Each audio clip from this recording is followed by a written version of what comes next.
It does appear that way. Whoa, we did it. You know what? We need to have some feedback. We need some feedback from people. Can you hear us? Okay. All right. Unique. I'm gonna check. New York. You gonna check it right here? Popsicle. Unicycle. What was the one? I can't remember what he said. Ice. Oh, that's right.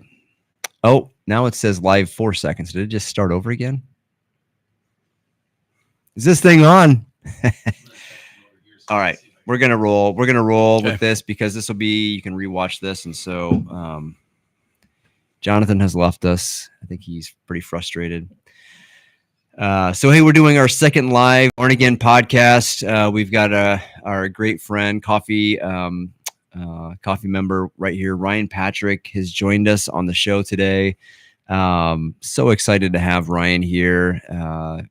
You're a lawyer at DHHS, right? That's right. As we speak. Yep. Oh, maybe we should ask like what we should and shouldn't talk about, because maybe there's some things. Anything I say is said in my personal capacity and not as a representative of my employment, and not as a representative of the state of Nebraska or any of its government entities. Yeah.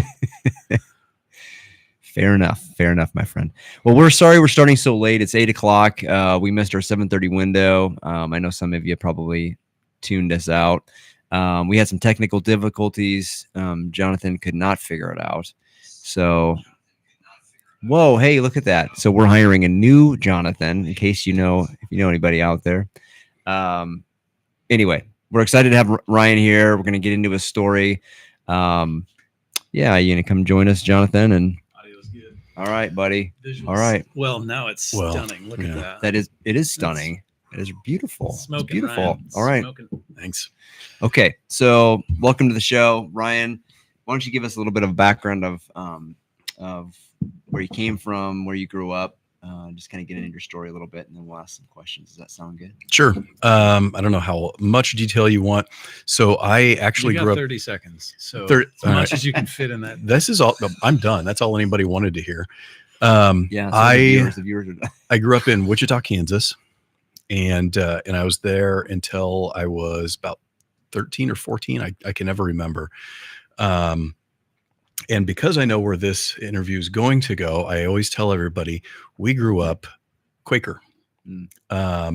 We went to the Friends Church, which, like, at the time, I just thought that's what everything was. And it wasn't until we moved to Nebraska and moved to a town called Stromsburg, 1,200 people. We went to the Evangelical Free Church there, and like just new stuff. Like, I mean, the gospel is mainly the same, but as Quakers, you don't baptize. They don't do communion. And so when I saw those things, it didn't make any sense to me. I was utterly confused by it.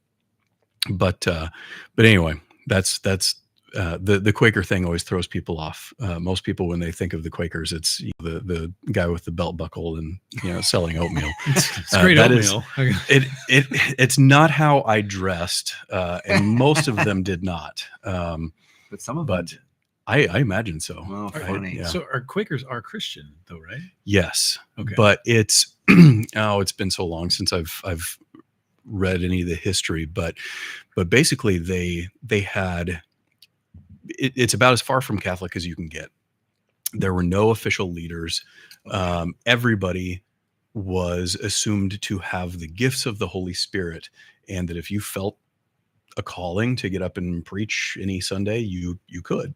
And because they did not prescribe to any leadership structure or obedience to any religious authorities, they got in trouble. They would refuse to. I apologize for anybody who knows about this more than I do. I'm going to get some of these details wrong, but they would refuse to take off their hats in churches because God is everywhere. So what's different about this building than when I was outside? Just a lot of various things that they kind of bucked the norm.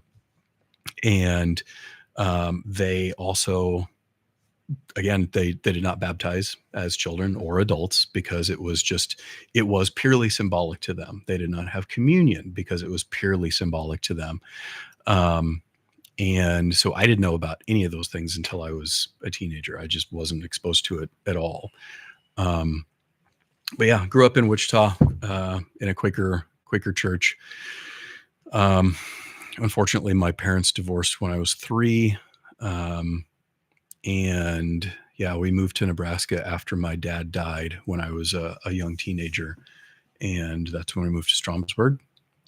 Lived in Stromsburg until I graduated high school there. Went to Doane for 1 year. And then after that, just various things happened in my life. But my mom died shortly thereafter. And I was 100% unprepared for adulthood. And so I ended up, in some pretty dark places, just really, truly living off of the goodwill of a lot of people. I ended up kind of couch surfing, just staying with some people, slept on couches, slept on floors, slept on mattresses on floors. It was years before I had a bedroom of my own. It took me, I think, 7 years after I had to drop out of Doane to get back into college, where I went to the community college here in town to just restart my education, and went to the community college long enough to get my credit so I could transfer into UNL. Graduated from UNL with a degree in political science and psychology minor. Then you're leaving, the story's already boring you out. It's too intense. Yeah.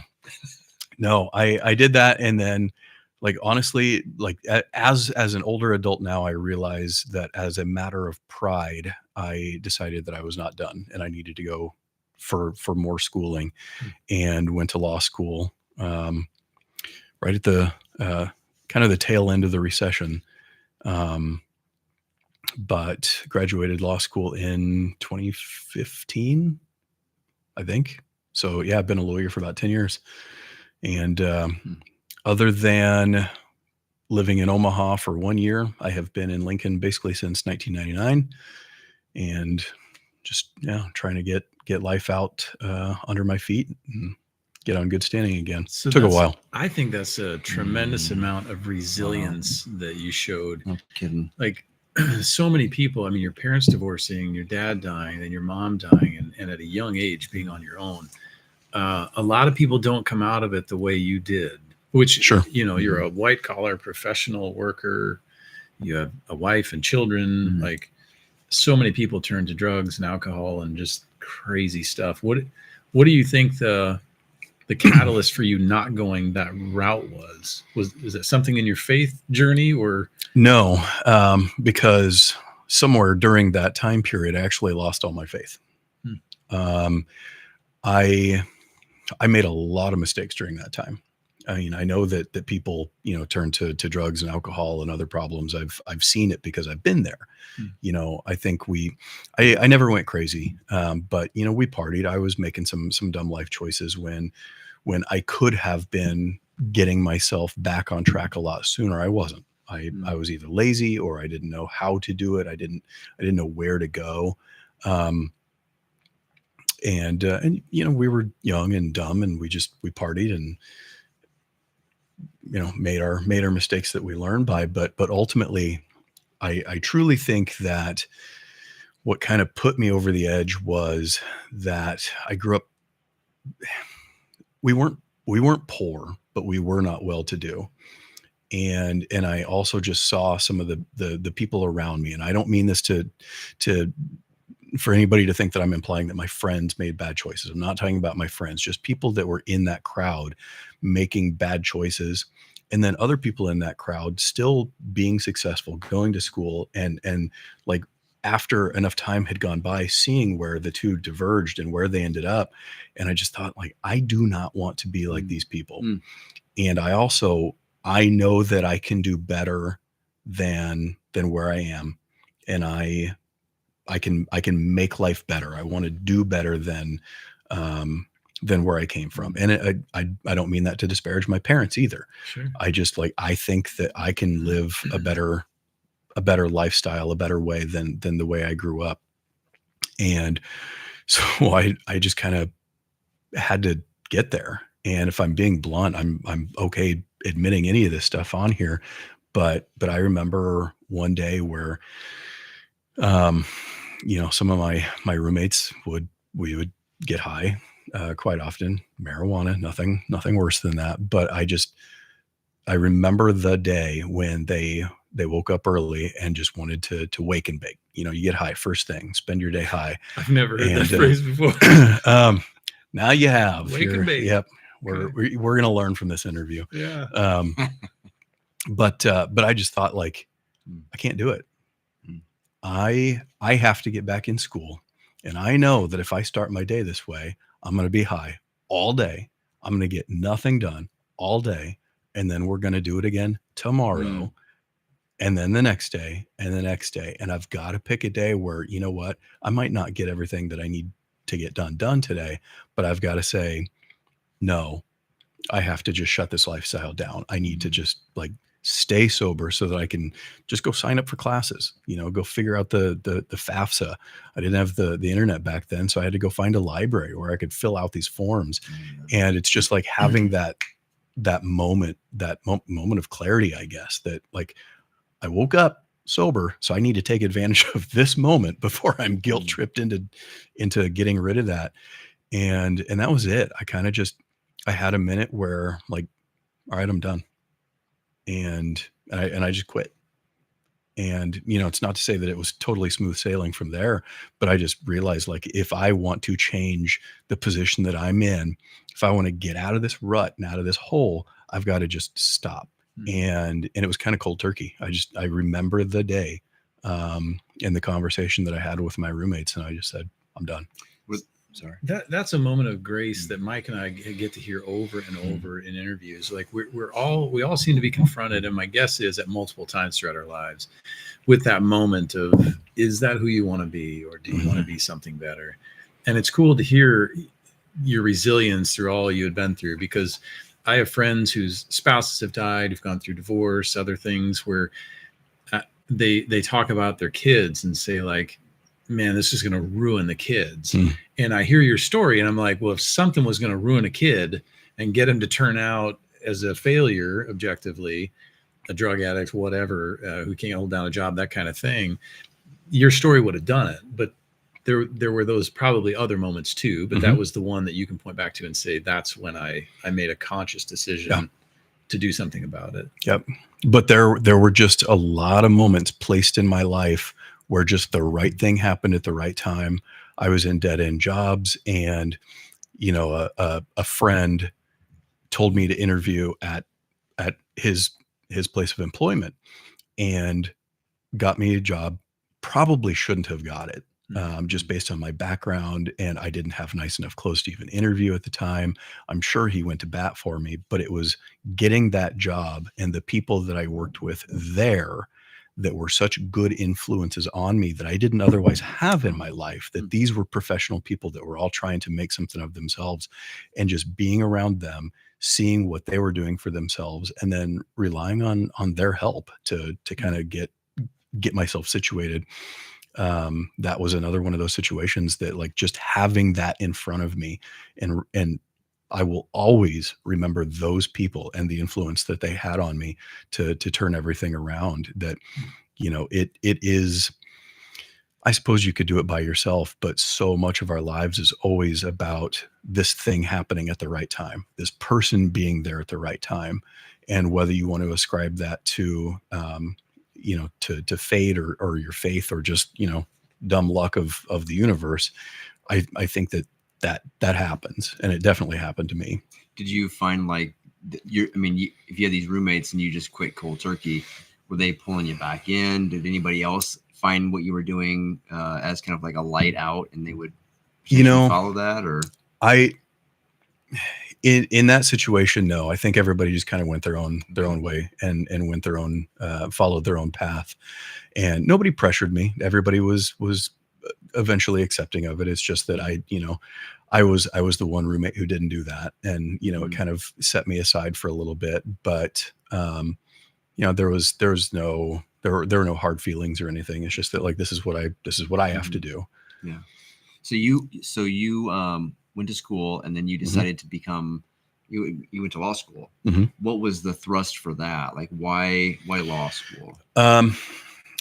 So when I got back in school, or maybe even before I was back in school, one of my roommates who helped to get me on kind of a good path was in law school himself at the time. Okay. And as a good influence, bad influence, he and I would stay up late every night debating philosophy and religion. He actually had become an atheist during seminary. And at the time I was still a Christian, and we would argue about stuff, and I'd really think I had some great retort, and he would just shoot it down because he'd studied philosophy and theology and religion. And it frustrated me so bad. But we would have these arguments, fun arguments, debates, almost every night. But then he would talk to me about law school and like, oh, you can do this. You weren't so bad at that, and maybe this is what you should do. And again, there's that like pride aspect of trying to get back on my feet, where once I actually get my degree, maybe this isn't enough. Maybe I should do something else. And I don't know. Maybe should I be a teacher? Should I be a doctor? I don't know. I don't even know yet. What should I do? And it was just that once I got to that point, I'm like, well, I should go to law school. That's amazing, because I think there's a lot of people that just think that that's such a far off dream, that if they wanted to do that, to get to that point is pretty hard. But you came from not having much parent support because they passed away, and so you don't have that helping you. You're relying on you're around friends that aren't very uplifting, and so you're able to like find a way. And now you have been doing it for 10 years, and it's like you did it. So good for you. That's really awesome. Thank you. Yeah. I won't say it was easy. I barely passed my first year of law school by the skin of my teeth, but they let me back in, and here I am. And at UNL, right? Is that where you went to law school? Yep. Okay. Wow. So what kind of law do you practice right now? I mean, I know you work at DHHS. But... Yep. So for the first 3 years, I did family law, actually. And so that was helping with divorce, custody, some adoptions. I did some juvenile court work and some court appointed stuff. And so just, seeing kind of people at their worst. And I felt like that would be a good way for me to help people. I've seen it. I've been there. I've done that. I can just guide people through this horrible situation that, they're in the worst place that they've ever been in their life. Let me help you legally, but also there's a little bit of a personal counselor as well as a legal counselor in that position. And and I enjoyed it for a while, but eventually you do see people at their worst, but also you see people wanting to hurt each other. You see people using their kids to hurt each other. And being in the middle of that, sometimes I felt a little like it was trying to draw me back out. Like, I don't feel so good about doing this. And some of the phone calls and the ways that clients would talk about what they want to do. I'm like, I can help you with the legal part of this. You're my client, but I don't feel great about what I know is your reason for what you're trying to do. And yeah, just at the right time, I ran into a friend of mine who worked for the agency, and he said they were hiring, and I applied. And so, yeah, I actually, I'm kind of supervising attorney for 5 other attorneys within the agency. And we're kind of like in-house counsel for some of the social services programs. So it's government law. And yeah, not glitzy, not glamorous, but it needs to be done. And I think we do a pretty good job. Have you ever thought about running for politics at all? I have a long time ago. You're a big pro-life guy. I mean, you guys, you and your wife, it's seen you down there at the walk. And yeah, I don't know that I have it in me. There's similarly a political game that I just don't know that I have the constitution to pull off. Yeah, fair enough. Yeah. So yes, I have. Yeah. And actually and you know, my undergrad degree is in political science. So obviously I'm interested in politics. And I think that's actually what pulls a lot of people into the law is that connectivity between politics and the law. And yeah, I thought I had some kind of political aspirations when I went to law school, but then you get there and sometimes you see how the sausage is made and like, I'm going to try something different. That's been said before on this show. Yes, Yeah. it has. Because, We'll actually be interviewing a politician in the very near future here on the podcast. You might have some interest in, so keep your eyes peeled for that. But I would like to get into post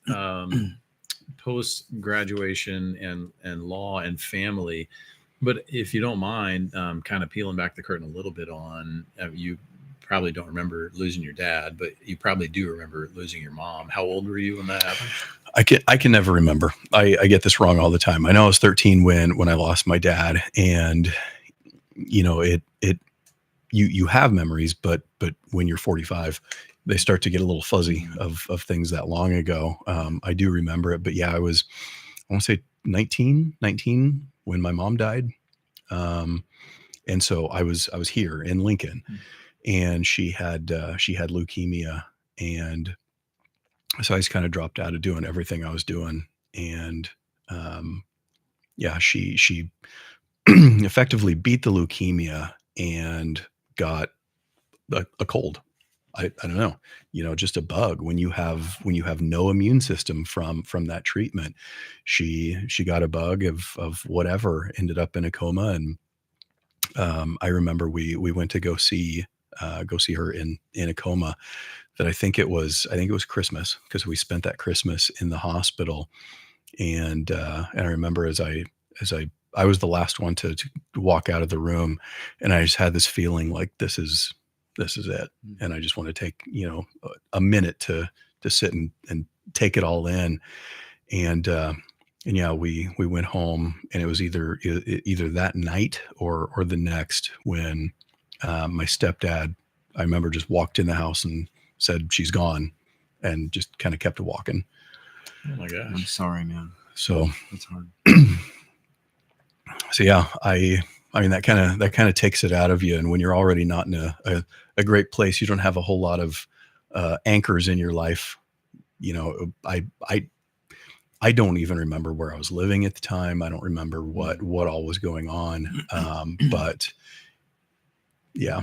Well, I think the brain has a good way of kind of blocking some of that out to protect from the trauma of it. I mean, especially to have your stepdad walk through and just nonchalantly mention she's gone. Yeah, and I don't mean that he said it dismissively or anything like that, but I think that was he did not have the capacity to sit down with me and like talk about what happened. It was like he had driven back from Omaha, he had come home, and you know, I think he needed to go hide somewhere and process. And but at the same time, he can't just walk past me and not tell me. So I think that's all he had the ability to muster at that moment. And you know, we talked the next day, but I think just men handle their grief a little differently. And I think that was all he had the capacity for, that his wife just died. You know, he drove home in silence from Omaha. And as soon as he walked in the door, there's my stepson sitting on the couch. She's gone. I don't blame him. Yeah, sure. And so you were an only child, is that right? No, I have a younger sister. Oh, okay. How much younger? She's a little over 2 years younger than I am. Oh, okay. And actually, I have 3 other half brothers. I found out, the story gets wild sometimes. On the way to my dad's funeral, my mom turned around in the car and said something like, "By the way, when we get there, you're going to meet somebody, and that's your brother." And so I had known since I was little, I had a half brother who was quite a bit older than I was, but I didn't know that my dad had 2 other sons. Wow. From another woman. And one of those sons came to the funeral, and that's where I met him for the first time. Wow. And it's just wild that, like, I actually met his brother 2 years ago for the very first time. They live in Missouri, great guys, but it's one of those things that My dad was married like 5 times. I didn't know any of that. Really? When I went to visit my oldest half brother when I was 25, I think that was the first time in our lives we had really had like an adult conversation. And he told me about all these other situations and, told me so many things about my dad that you don't know when you're, when you're 13. Your dad is like the strongest and most amazing guy on the planet. And I'm like, nope, my dad had made a whole lot of mistakes. Is the Quaker? I mean, I just don't know much about the Quaker religion, but is it like Mormonism? You could marry multiple wives, correct? No, it's not like polygamy. Polygamy. No, it's Okay. just that he got married and divorced and married and divorced and yeah. Okay. Yeah. When does Katie enter the scene? I mean, she's amazing. She's done so much good stuff for the city of Lincoln, for Catholics here. And I mean, you can talk more about her, but when did you meet her? 2019. So she would love that I was telling this story because she loves to tell the story of how we met. And we always say, when people ask, we met the old fashioned way on a dating app. That's great. And and cue the eHarmony ad right here. Yeah. Sponsored by eHarmony. This one's sponsored by Bumble. And so if I can back up a little ways, I mentioned earlier I had lost my faith for a long time, and I think I became a Catholic convert in 2016. I don't know. I'm getting fuzzy in my age. I don't remember any of these dates anymore except our wedding day. Because it's tattooed on your arm. Yeah. So I don't forget. But no, I was trying to date. I was older 30s, and I had just become Catholic, and I'm on, dating apps trying to meet people. I had started going to Forsati, where everybody is at least a decade younger than me. I'm not meeting anybody there. Do you want to explain what Forsati is? Oh, sure. So Forsati, at least in Lincoln, I don't even think they call it this anymore, but Forsati is for young adults, basically anybody just out of college age. It's still an adult Catholic meetup group where we get together, and we would have First Friday adoration and music, and then go out for drinks and play games, whatever, just to spend time together. For anybody who hasn't gotten married during college. And so, yeah, I spent a lot of time there, and especially as a new convert, that's where I actually met my Catholic friends. I knew nobody. And so I did meet some great friends through the Forsati group. But there was one night where we were at the Isles Pizza, and I was talking to some people, and three young ladies came in, sat at the head of the table, and they were just talking to some other Forsati folks that they knew. And I didn't know any of them, never met them before. But I just remember thinking, like, that one's cute. And and then they left. I didn't talk to any of them. You just knew she was Catholic. I assumed so. But I didn't know her name, didn't know anything about it. But I learned later that was her. And actually how we met, though, was on the Bumble app, which, if anybody's not familiar, Bumble is one of the dating apps where when you match with somebody, the woman has 24 hours to message first. If she does not, it goes away. You lose it forever. And I had matched with her, and I remember actually I was tailgating with some friends, and I was so excited. Like, I kept seeing this girl. I wanted to match with her, and finally did. I'm like, man, I hope she talks to me. And more time went by, and the match expired. She failed to message me, and she let it go. And I was so mad about this that I actually deleted my profile, deleted the account, deleted the app, signed up for everything again so that I could try again. I wasn't even sure if it would work. Like, is it going to show me the same people, or is it going to know? And I did match with her a second time, and this time she actually talked to me. So, no way. So just started talking, and Yeah. I don't remember how long we had been talking before she actually asked, so are you going to ask me out or not? And so I did. That's awesome. Yep. And years later, we have kids, a house, a dog, and chickens, and yeah, Do some homesteading. Someday we'll see. Sort of. So like, I didn't know. I was thinking that you met Katie and then became Catholic. No. But you actually converted before that. So Yep. what was going on in your life? Were you living the Quaker life? Like, were you doing? No. Okay. And even like when we moved to Nebraska and I didn't have that Quaker background around me anymore, I didn't even know what it really was. This is just the faith path that I grew up with. I didn't know why we were taught these things. But it was the conversations that I had late at night with that lawyer roommate of mine, where we would just debate and discuss all these things, that I just realized that every time I had a religious counter argument to whatever he said, I would get shot down. And I realized, like, I can't defend any of this. Maybe this just isn't true. And, I read so much philosophy. I read so much theology. I was just like pouring myself into it, trying to learn what I could. And it just seemed like so much of it was so easily disproven that I walked away.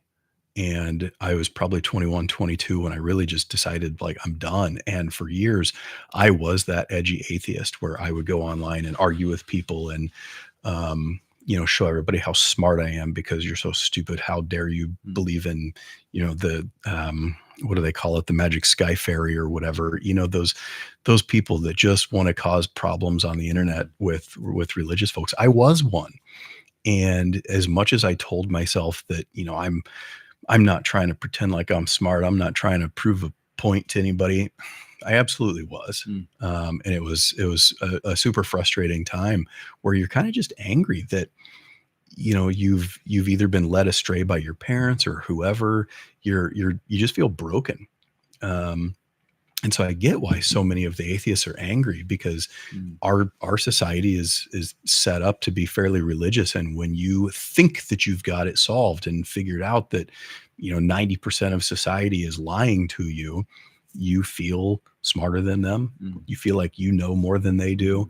And just look at all these fools, but also, how dare you have done this to me? And so yeah, having gone through it, I can't really begrudge them for how they get to where they are.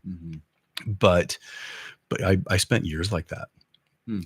It became an annoying part of my personality. You can probably ask anybody in my mid-20s how annoying I was, and I'm sure they would gladly tell you, yeah, it was pretty tiring. So what was the catalyst for turning back to faith, and why Christianity, why Catholicism? I don't remember at what point, but you have those lived experiences where you start to feel like there is something out there that I don't know how to explain what it is, but there are coincidences or feelings or something where, like, there has to be more than just, one planet in the middle of nowhere full of people that just happen to have got there by accident. You kind of get that feeling that, now you might say it's God or the Holy Spirit speaking through you or to you, but it's like, okay, well, now I'm spiritual, but not religious.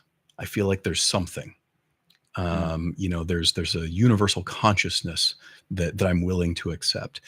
And then, just more and more of, okay, well, I've got to be open to this again. Maybe I was wrong. I explored Buddhism. I explored so many other religious paths.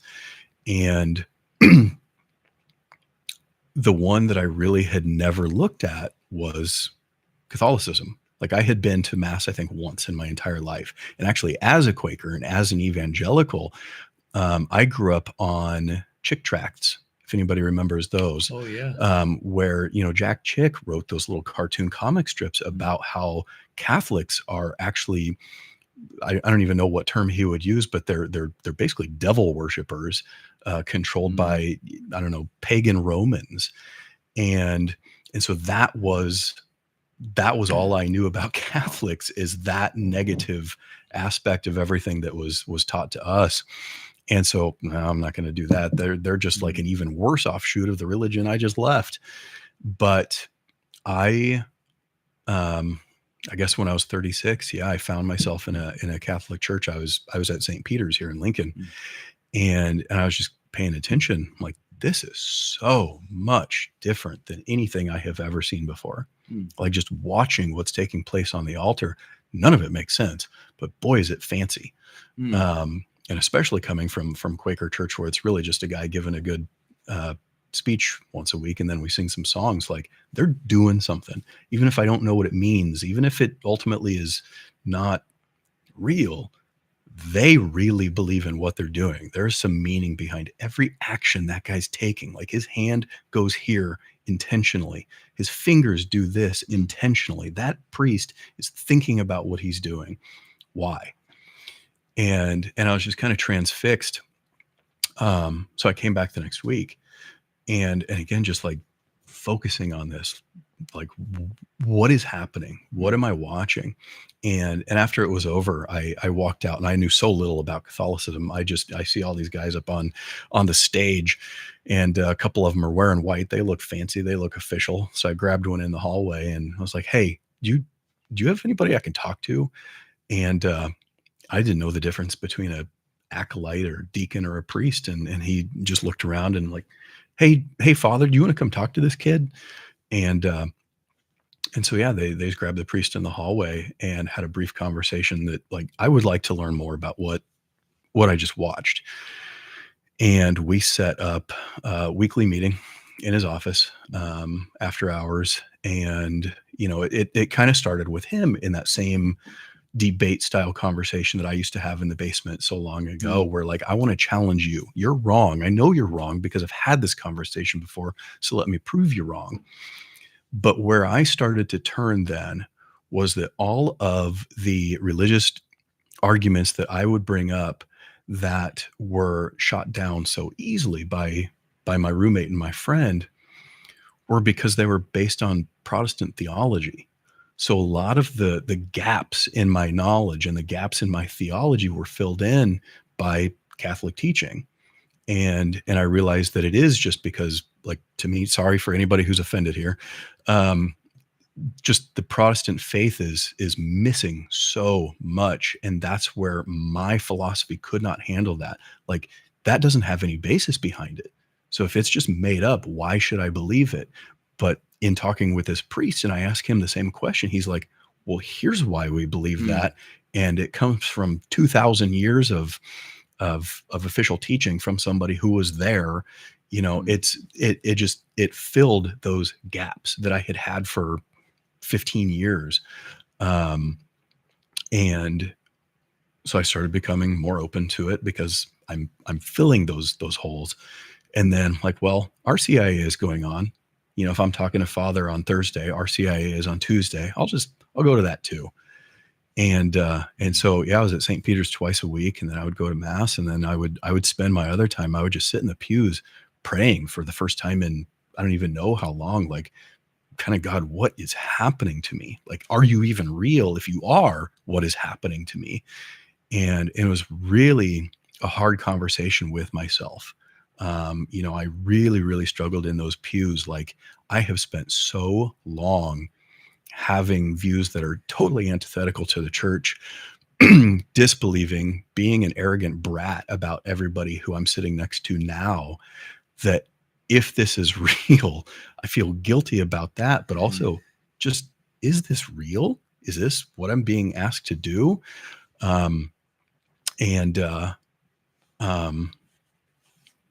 And I kept doing that. I went to RCIA. I missed the first part of RCIA, but just in those conversations with Father, I don't remember the date, but I remember the day that the minute I woke up, as I swung my legs out to the side of the bed, I just had a moment, even like right there, just from sitting up, put my legs out, not even hitting the floor yet. I realized, like, yep, I'm going to do it. I'm going to convert. And so when I went to see Father that day, I told him, like, I'm ready. I'm going to jump in. And he was very cautious with me. Like I'm not going to push you into this. I did not ask you to do anything. He's not trying to convert me. If you're going to do this, you did it on your own. And I will support you if that's what you're going to do. But, which I think is a great way to handle that situation, because clearly he's kind of seen me, do almost a 180 very, very quickly. But, yeah, it was a very intense experience to go through that, learn so much so quickly that, yeah, I finished with RCAA and then came into the church, for, I think it's Epiphany. Is that right? No. So you kind of went through the OCIA class or RCIA, Yeah. and you came in with that class. Yeah. Okay. Yep. And not at Easter. And I'm having a senior moment, but what's the other date? Pentecost. No. Okay. And, yeah. Wow. And so yeah, it was pretty wild. I actually had to be baptized, which they don't do very often as adults, because just culturally in America, most kids are baptized. So you had never been baptized? Never been baptized. What? And Wow. because the church does not they don't rebaptize, I had to kind of prove a negative that I had to prove that I've never been baptized, because they didn't want to do it again over another church. And so I had to call my old church in Wichita and say, hey, do you by any chance have baptism records for me? And I remember the secretary laughing, because no, of course we don't. We don't baptize anybody. But still having to go through that, to prove to the church that this has never happened to me. But also, I didn't have any parents who could vouch for that, so I had a really odd situation through all this, because I can't call my mom, can't call my dad. My stepdad came into my life when I was, I think, 5, but he would have at least potentially remembered. I had nobody.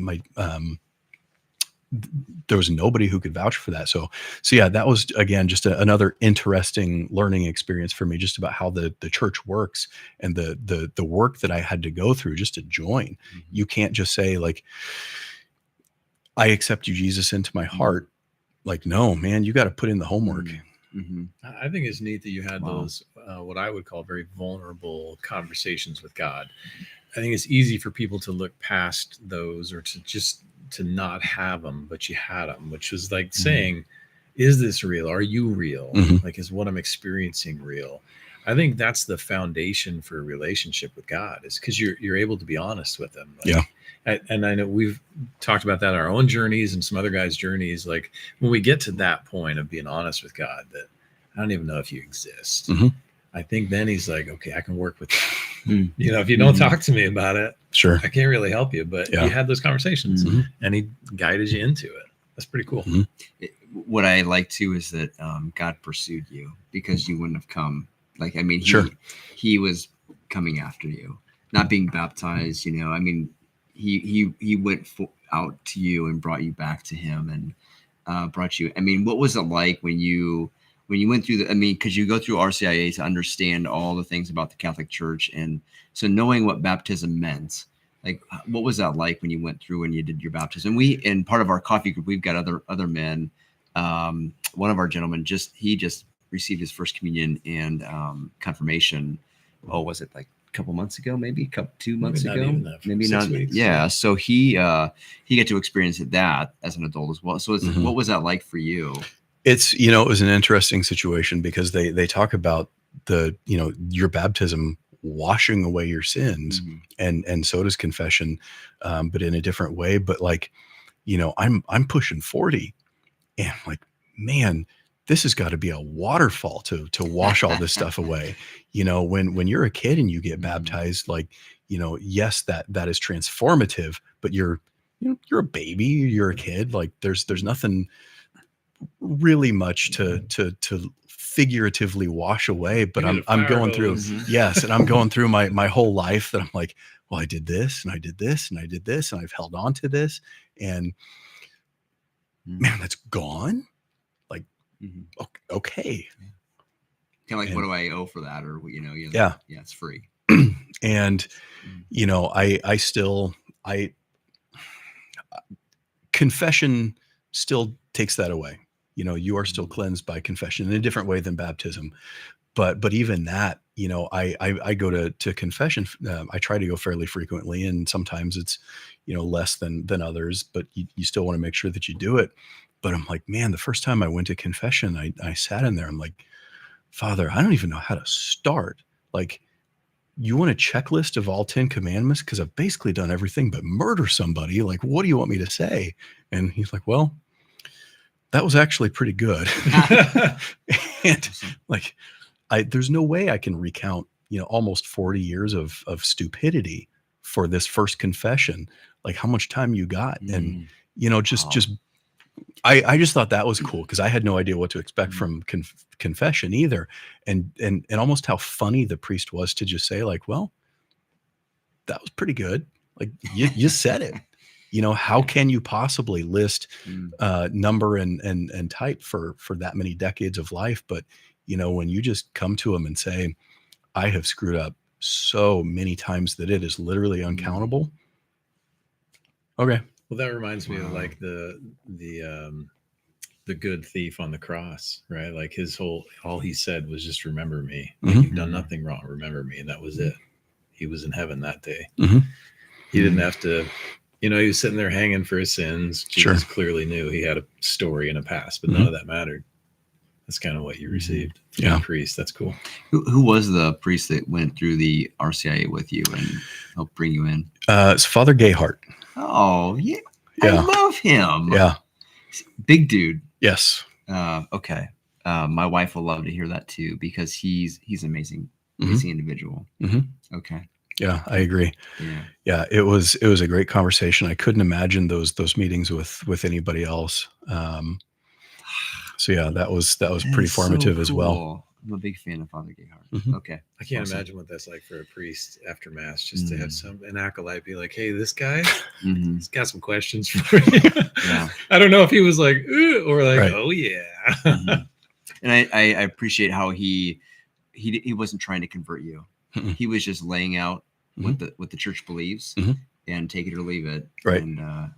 Yeah. And I think it was just like, you have questions. It's my job to be a shepherd, even, necessarily somebody who isn't part of my flock. But yeah, come, we'll talk. That's it. That's all I ask of you. Yeah. You want to talk? Come to my office. wow. No pressure. So, okay. So you convert, you meet Katie through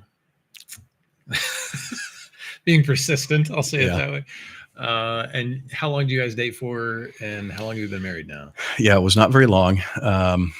It was pretty quick. I think we knew pretty quickly. And she's going to kill me if I don't remember how long specifically it had been, but I proposed on Mother's Day, because we were having Mother's Day lunch or dinner or something. And I kept trying to push, like, we need to go to Omaha for something. I need to go shopping for something or other. We need to go to Omaha. And this whole time I had planned for us to stop at the Gretna Shrine, because that's where I wanted to do it. I was like, no, we got to get out. Like, we got to go before the stores close. Like, everybody stopped talking. And I couldn't tell anybody. Her parents knew that it was going to happen. Yeah. But yeah, it was Mother's Day that I proposed. And then we got married in October of 2019. Okay. Yeah. And 4 kids, right? Yep. Yeah. Set of twins. Yeah. So we lost our first girl at about 8 months. Just pregnant or post delivery? Pregnant. Pregnant. Okay. Yeah. Wow. That everything was fine. Everything was going as well as it could. And then there was a day I remember being at work where Katie called me. And she just said, doctor can't find the heartbeat. Oh man. And she went to the hospital. And so I just left work and we went there and we, to this day, we have no idea what happened. Everything was fine one day and the next it wasn't. And we lost, that was Imogen that we lost at 8 months. And so that's something that's pretty traumatic to go through early on. But I think it, something that you kind of trauma bond anytime you go through something like that, and it either breaks you or it makes you stronger. Jonathan and I have both had experiences with miscarriage, and we keep talking about doing a show where we talk about that, and there's a lot of guys that we've talked to that have had the same thing. So, but one thing that is really neat, especially I'm not sure if other people do it or not, but Jonathan and I and you, as Catholics, we've given a name to the baby, and because we believe, and there's a beautiful prayer by Mother Angelica that talks about this baby's now in heaven. She has your facial features, and now she intercedes, because we believe that people that have crossed over and are in friendship with God can intercede for us. And so you named her Imogen. Yep. And that's a beautiful name. How did you come up with that name? Oh gosh, I don't even remember how we came up with that. I was trying to find some Irish names. But yeah, we have our nightly prayers that we do, and at the end we usually close with just Imogen Rose, pray for us. Wow. And it is fortunately unfortunate that we have that saint in heaven, to intercede on our behalf and wait for us. I wish it didn't have to happen that way, but it is still pretty incredible when you think about it. Yeah, I told Mike it was maybe 2 years ago. We lost our son, would have been 26 years ago, our first. And it was 2 years ago. The diocese has a mass for families who lost kids to miscarriage. And I was there with my, at the time, 20-year-old son. And I realized, like, he was sitting there next to me. And I'm like, oh man, like his older brother would have been sitting next to us, but I never got to know him, who he is. And I just wept at that mass. Like it was just very surreal being there with my one son, knowing my other son is gone, but also understanding as a Christian, as a Catholic, that like one day I'll get to meet him, and he got to see me and his siblings, and the family grow and all that. So but it's tough. It's really tough to go through it. Because you say like it either can make you stronger or break you. And I remember feeling that brokenness of like, how do you come back from this? Right. But I did. Yeah. And I mean, at 8 months, that's like you're got the baby bed set up. You're kind of like planning everything, and this is your first one. Yeah. And the house was ready. We had everything. We had toys and a bed. We had the room painted and ready to go. And so, at that age, I mean, basically if she would have been born, but for this situation happening, we could have just had a healthy baby that was, premature. But that's the scary thing, is that she was basically ready to go. My last was born at 26 or 7 weeks. Like that's earlier than you lost your daughter. After you lost Imogen, how soon did your wife get pregnant again? Oh gosh, fast or? Yeah. And it definitely was faster than, if we would have had a baby to take care of. That's why I bring it up, because when we lost our baby and we had named her Anna, we were pregnant right away again. And so now we have a set of twins that probably would not have been here without Anna passing away. So I wonder with that situation, if the timing would have been, anyway, it was pretty special that we have them too. So. Right. And it's interesting because we all have twins. Like, what are the odds of that? Right. And ours. Doug was our last interview. With twins. Yeah, they have twins. Yeah. So we lost ours, and then we got pregnant right away with twins, and it was kind of a like, thank you, God. Yeah. Like, well, we literally, I mean, we're older parents.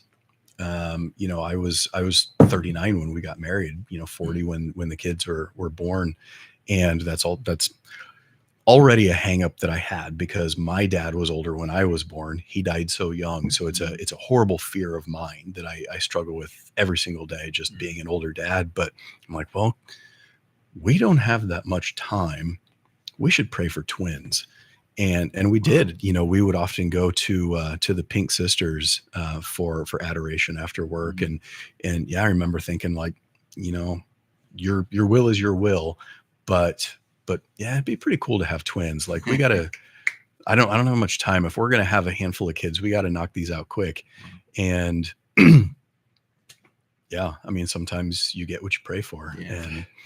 And that was one of them. They're amazing. Can you talk about what it's like to have twins for people that don't know? Ooh, we all know. Yeah. We all know very well. So they're 4 years old. Yep, they're four now, and we had them on a rigid schedule because we set up everything we did like an assembly line. Like, you're going to feed this one while I do this with this one, and then we're going to change this. I mean, it was like just passing back and forth, juggling these babies. But then we maintained their sleep schedule so that, like, nope, if you're asleep, you're going to be asleep. And they have been like that ever since. So it's great that we did that, but it's just doing everything twice, right next to each other. But for us, they're well, first of all, you learn how many people have twins, but you also learn how many people don't know the difference between identical and fraternal. And so our twins are completely different. One had blonde hair and the other has dark brunette hair. They don't look anything alike, and people will walk up, are they identical? So I'll one up you. We had a boy and a girl, and people Yeah. would ask the question. Yes. I'm like, I would have asked that. I don't God know. Bless you. Yeah, Right. I mean, it doesn't make any sense. But it doesn't. yeah. But I absolutely love it. Is it stressful? Because, like, I can't focus on any one of them. You know, when I've got one, the other one wants to sit in my lap. They fight over who gets to do this. Well, she had that toy, so now I want it. I didn't want that toy until she had it, you know, and I think it's it's worse when they're twins and when they're the exact same age, they're at the exact same development than, you know, if you had one kid who was a couple years older, who's got a little bit different interests. But it is a fascinating sociological experiment to have twins who are so different, because you should be so alike in so many ways. You learn what's nurture and what is nature because you're in the same house. You go everywhere together. You have the same parents. We do everything the same, but you are so different. You were born that way. Yeah. You are that way, and you are that way, and I had nothing to do with it. That's interesting to hear, because like I thought that was because it was a boy and a girl. And like, maybe that's why. Like, the boy was the one who, if he was going to do something wrong, he said, don't go in the kitchen. He would do a belly slide into the kitchen, and she would just put her pinky toe over it. Like, they're both disobeying, but he just was like, yeah, let's do this. I assume that was a boy-girl thing, but you're saying no. It's probably a little worse with boys, but yeah, their personalities are so different, and I love it. I hope that they are able to maintain a friendship throughout their life, being so different, but they are a yin and a yang. Yeah. So I want to remind people. So we are open to taking questions. If you have any questions for Ryan, we've been talking about, he came from a Quaker religion before, and now as a lawyer. So yeah, if you have any questions or anything, go ahead and ask us. If you have any legal questions, you can get free counseling. Legal questions. So, but I wanted to, I mean, as we're talking about twins, one of the aspects of having twins, and if anybody else knows what that's like, you do not sleep, right? Like, there's no sleeping for those however many years. But so with why I asked that is, I know from knowing you in coffee group, you struggle to sleep because of anxiety and stress. So did you have that before you had twins? And I mean, and people don't quite grasp the severity of what it is for you to not sleep. Sure. But, and you can dive into that, but did you have that before the twins? Yes, actually. Okay, so yeah, actually with the twins, our girls have always been amazing sleepers. Oh, awesome. And even our baby is really an amazing sleeper. Yeah. Mike's not bitter at all. Yeah. They have been amazing sleepers. And I don't know what we did to deserve that or to cause that. But the issue for us, though, is that when you get up to feed, you have to do it twice as long, because again, you do this bottle, you burp, you change them, and then you pass off back and forth. And so you can't take turns. It's just nope, we're both getting up and we're both going to be awake for twice as long. So yeah, I definitely was still a little sleep deprived, but no, I I know I've talked to you guys quite a bit about how I struggle with insomnia, and a lot of it is just waking up in the middle of the night, that my brain will just go. That when you wake up with just a mind that won't stop talking to itself, you don't fall back asleep. And when you say insomnia, just so people understand, because I know from the thread how little sleep you were getting, I was shocked at how little sleep you were functioning on. Like, how much was that, and for what stretch of time? It depends on the night. It's actually been better, but there were quite a few nights that I would sleep maybe like 3 hours, and I just got to get up and do it, because I would struggle to fall asleep, but then I might wake up at midnight. I might wake up at 3, and then whenever that happens, I was just awake. I would lay there and just never fall back asleep. And again, I will say it actually has gotten better. Part of it is recognizing what caused it, because I had spent, I don't even want to know how much money going to doctors and having tests done, and or is there something wrong with my hormones, or what's going on with my blood that is making me just wake up like this every single night. And eventually I just came to the realization that it's stress and anxiety. And so it's that anxiety that when I wake up, your brain just goes into overdrive and doesn't shut up again until it's time to fall back asleep at night. Is some of that, is it the way I understand it, ruminating is like, it's not just things of the past, it can be things of the future. Yeah, I'm worried about my day.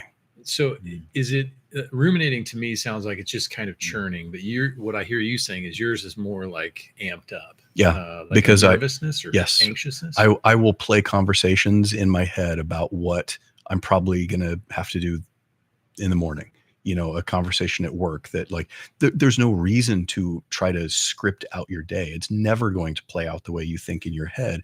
But I have to be ready. What if this happens? I need to know what to say in case this happens. And you play out, or at least I play out, these scenarios of, if this happens, I need to do this. If this happens, I need to do that.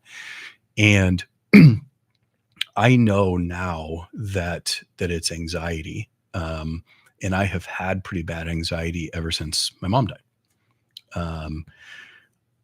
That, it makes sense when you've had that trauma and you're not really sure what's going to happen next, and how am I going to pay for groceries? Where am I going to live? Can I buy gas for my car this week? Am I going to be able to keep my job? All of these things, you have to be prepared. And it's like, in my head, when I was younger, going through that, I had to be ready for anything, because I don't have a safety net. That even as at that age when so many of us were making dumb decisions, I don't begrudge any of my friends, but they could always just go back home. Hey, mom, dad, something happened. I need your help. Or, I don't know, I'm in jail. Come bail me out. However you want to play that out. Most people have that safety net, and I didn't. And so I had to constantly try to maintain safety in my decisions, while also being able to take those leaps that would help me, like, kind of get to a better job and get into school that I was talking about. And so you overthink, and you learn that that's survival. That's what you should do. And you just continue to do it. And that's just how your brain rewires itself, is to constantly be prepared for anything. And eventually it kind of overheats itself. And you start stressing about things that never happened, or that won't happen. And I've tried every anxiety medication they make, and I hate all of them. So I just quit doing it. I have lots of thoughts about anti-anxiety and depression medications.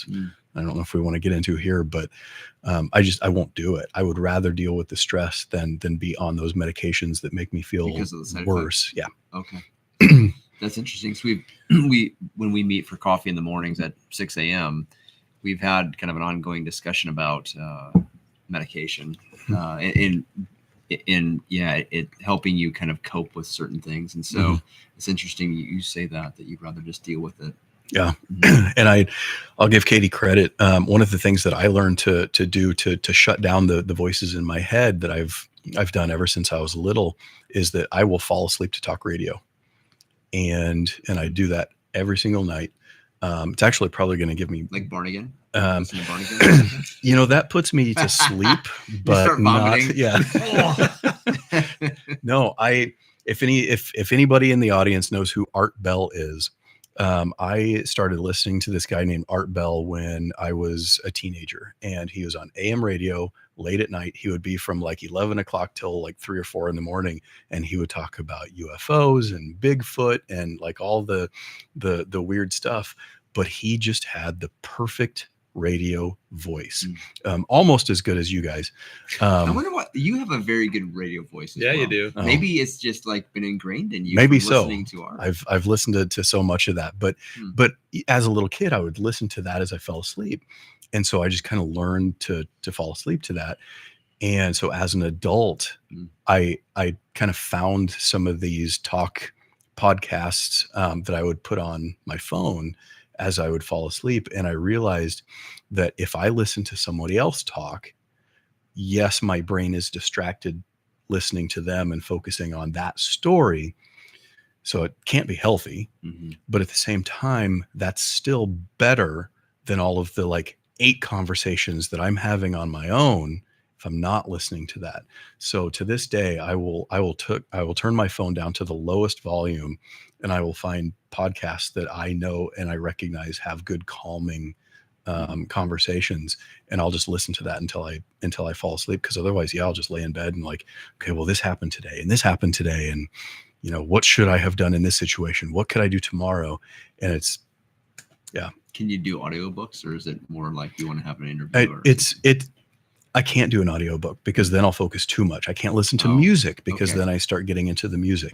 I don't know how to explain it, but listening to words and listening to just a conversation lets me focus on that one path as opposed to all of the multiple that would otherwise take place in my head if I try to be quiet. And I know it's not healthy. That is a coping mechanism that I've developed, but it works. Well, I mean, that's what a coping mechanism gets you by until you can figure out the underlying, which it makes sense as you say that the trauma that you experienced growing up and losing your parents, and it was the uncertainty puts you in a fight, flight, or freeze mode. But I enjoy hunting deer, and they can't take a second. They're constantly, they'll go to grab, they won't even grab a bite of whatever, and they're looking around and they'll grab another bite. Like they live in this tension. And that's what it sounds like, is that constant state of unknown. So it's interesting to me though, because like the antithesis of that is that surrender to God, to say, I give it all to you. I don't know the outcome. But like you look at, even with the loss of your parents and your faith, your journey, your whole journey, that God's never abandoned you and all that. Like he's still there. And can you just like that trust fall back into his arms to just say, you got this. Right. And I know that's a journey. That's not like a snap your fingers. And And I'll tell you that, after having spent so many years of my life pushing back and, being an atheist where I didn't care about anything and I could do whatever I wanted, having no even mental repercussions for any of the choices that I make, it's hard to turn your life around. I have lived a certain way for so long. I have lived without trying to rely on anybody else but myself. I've lived without trying to think about God or reliance on God or anything else, that like when something goes wrong, like my first instinct admittedly is not to pray. It's just to like, okay, how can I figure this out? And you have to step back and remind yourself to do that. And I'm still not very good at it. I've been a convert for, coming on a decade now, and it's still, you just spend so much time of your life learning to live a certain way that you cannot, I cannot at least shut that off. It's hard to really just change the way that you've done things for so many of your formative years, that I'll admit here, I struggle with it constantly. I actually, I read you guys' texts constantly through the day that makes me wonder what any of you do for a living. We don't do anything. But yeah, other than texting each other, but just like the faith that you guys at least discuss, like that's not where my mind would have gone, you know, and it makes me jealous that I don't know how to turn that on, and I don't know how to make that my default. And I hope I get there. I'm trying, but I struggle. I'm not a perfect person. I will say half the time, I don't even think I'm a good person, because we still sin. And I recognize how shocking you made a face. I recognize how shocking that probably sounds, but we are sinners, and there are things that I struggle with. There are things that I continue to struggle with even after converting, that like, it's just hard to stop being who you were for so long. But I think that's actually part of what makes it amazing, is that I know that I have these things that I feel about myself. When I tell myself I'm not a very good person, you know, God just says, well, okay, like what do you have anyway? You know, I can still go to confession. If I screw up and I fall down, I go to a priest and I can talk about it. Like, well, I did that thing again. Okay, well, you're working on it. Yeah, so that's the shock in my face, is because I look at you and I think, oh, he struggles with that? Because like I did. Like I had a priest challenge me to spend as much time as it took going in front of the Blessed Sacrament and just being accepted and loved exactly how I am. Warts, sins, everything. Just to sit in front of the Blessed Sacrament and know that he loves me. He could not love me more. Right. Whether it's the second before I committed even a mortal sin or the second after, there's no difference in how he loves me. Right. And I had to sit with that. I take for granted that, like, yeah, I guess other people struggle with it too, but like, it's a lot of work to get there, because I think we have such an image of ourselves that, like you said, you don't even see yourself as good. I'm like, what? Objectively, obviously you're good. But I know what that's like to feel like I'm not, because I had people in my court that were saying like, yeah, you're a good man, John. Yeah, you screwed up and done all kinds of stupid stuff, but you're a good man. And I was like, I don't believe it. I don't. And surely I don't think he believes that, you know, sitting in front of God.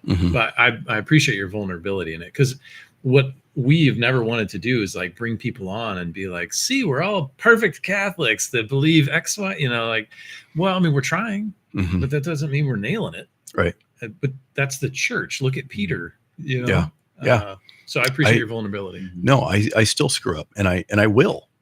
Like, I'm going to sit here today and I will tell you, I will do some stupid, horrible thing at some point, and it's going to be embarrassing, and maybe it'll be public. Maybe it'll be just me and the priest in confession, and, you know, God will see it. I don't want that to happen. I want that to never happen. But it's part of being human. But what I'm trying to teach myself is that even though that's how I view myself, that's probably the reality for everybody. It's just a matter of how you talk about yourself for that topic. You know, how willing are you to admit that we're all going to screw up and do stupid stuff? I've done some really stupid stuff. I'm gonna continue to do stupid stuff. I know some folks that are practically just, you know, living saints, and I'm like, I don't know how you do it, but it could not possibly have just been a switch. It took you a while to get there. It took you a lot of times falling down and getting back up. And I just think like there is. I don't mean this in a self-deprecating way, but there's nothing special about me. I'm not on this podcast because I'm special. I'm on this podcast because I'm the same as you and everybody watching and everybody listening, that we make mistakes. And the important thing is that we get back up and we just try a little harder next time.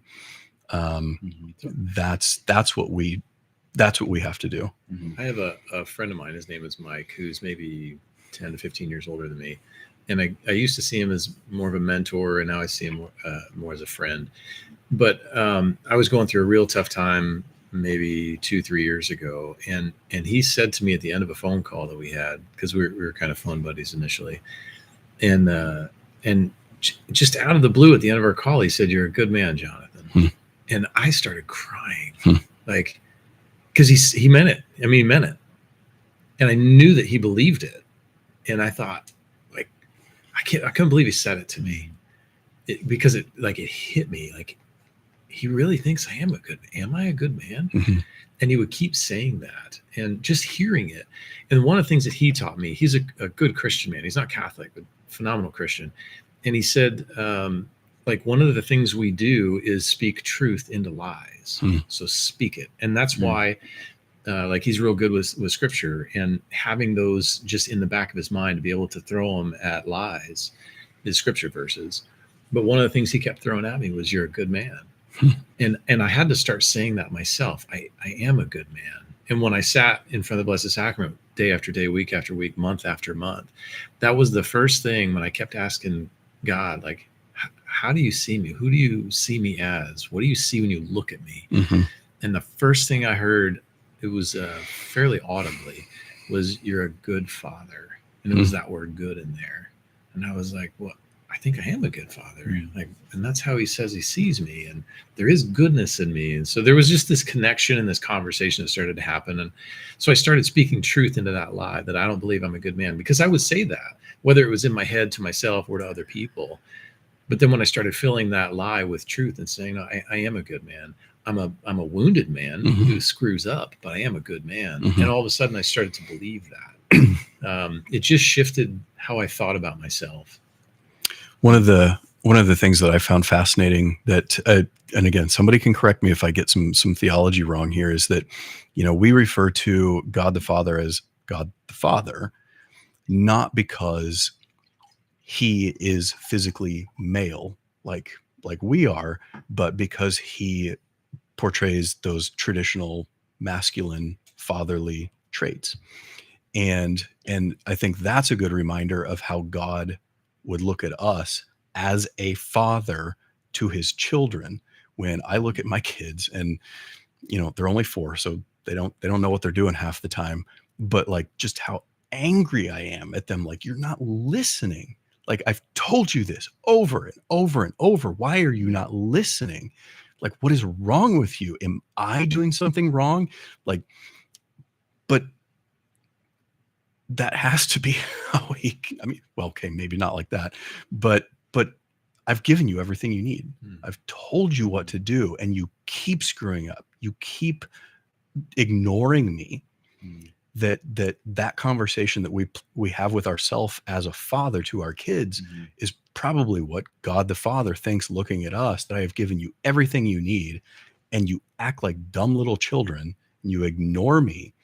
But at the same time, I'll be at work and I'm like, man, that kid who just made me so mad this morning, like, I'll kind of start to tear up, because, like, man, I love that little creature so much that they make me so happy that even when they just piss me off beyond belief, I cannot even fathom how much I love that little kid.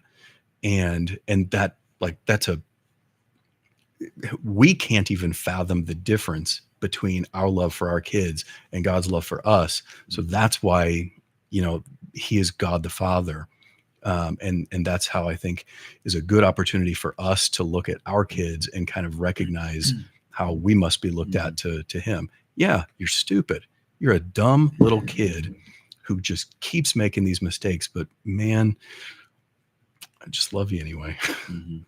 I think there's a lot of saints too, though, that would, and when you read their diaries, that they really struggle with self-worth too, and their value of, they felt they were very sinful. And so I think that's a very human nature of, especially as you kind of want to keep pleasing God and you get closer to him, you just realize, gosh, I'm always going to fall. And so then you start getting frustrated with that. But then God knows, he knows what's going on.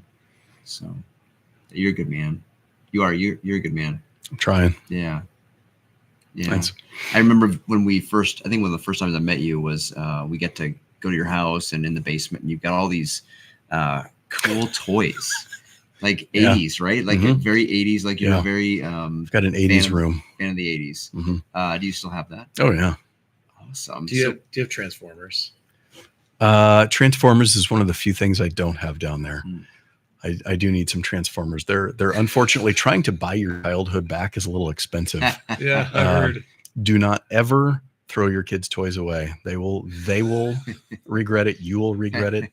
Yeah. What's your favorite? I mean, we're kind of like jumping tracks, but what's your favorite toy in the basement? In the basement. So honestly, my favorite toy in the basement is a toy I never even had when I was a kid. It is the Power Glove for the Nintendo Entertainment System. In 1989, it was the first, like, you put on this plastic glove that had all the buttons on top of it that you could play the game, push the buttons, but you would play the game by moving your hand with the Power Glove. Wow. It was actually worthless. It was horrible. It didn't work. The technology was not good enough. Most people hated it. But in 1989, that was the coolest piece of future technology that a 9-year-old boy could possibly ever want. And I found one on Facebook Marketplace, and I framed it just because, man, that was so cool. And actually, my kids hate it. They're afraid of it because there's just there's a hand on the wall. See, they probably can't play with your stuff. I mean, this is like a museum type of an area, kind of. Right? So they actually we have been very careful. The girls watch 80s cartoons, and they don't know that they're watching 80s cartoons. So they have grown up on Rainbow Bright, because I have a little Rainbow Bright on the shelf. Okay. So they watch Rainbow Bright. They watch Care Bears, My Little Pony. One of my girls is obsessed with She-Ra. And they don't know that they're watching 40-year-old cartoons. But not only do I love it because that's all the stuff that I watched when I was a kid, but I also know what's in it. And so we're very, very careful about what we let them watch.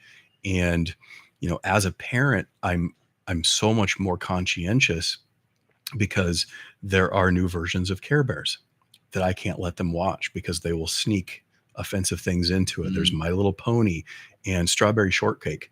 My girls have Strawberry Shortcake pajamas, but it's the version from the 80s.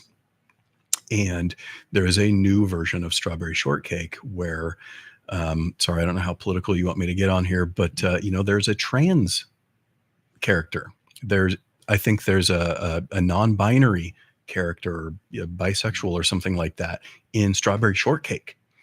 And you have all these shows that we grew up watching that they're now putting out a remake of these things, and they're sneaking this stuff in because as a parent, you're like, oh, cool, they remade that show I used to watch. Yeah, of course, go sit down, plop yourself in front of the TV and watch it.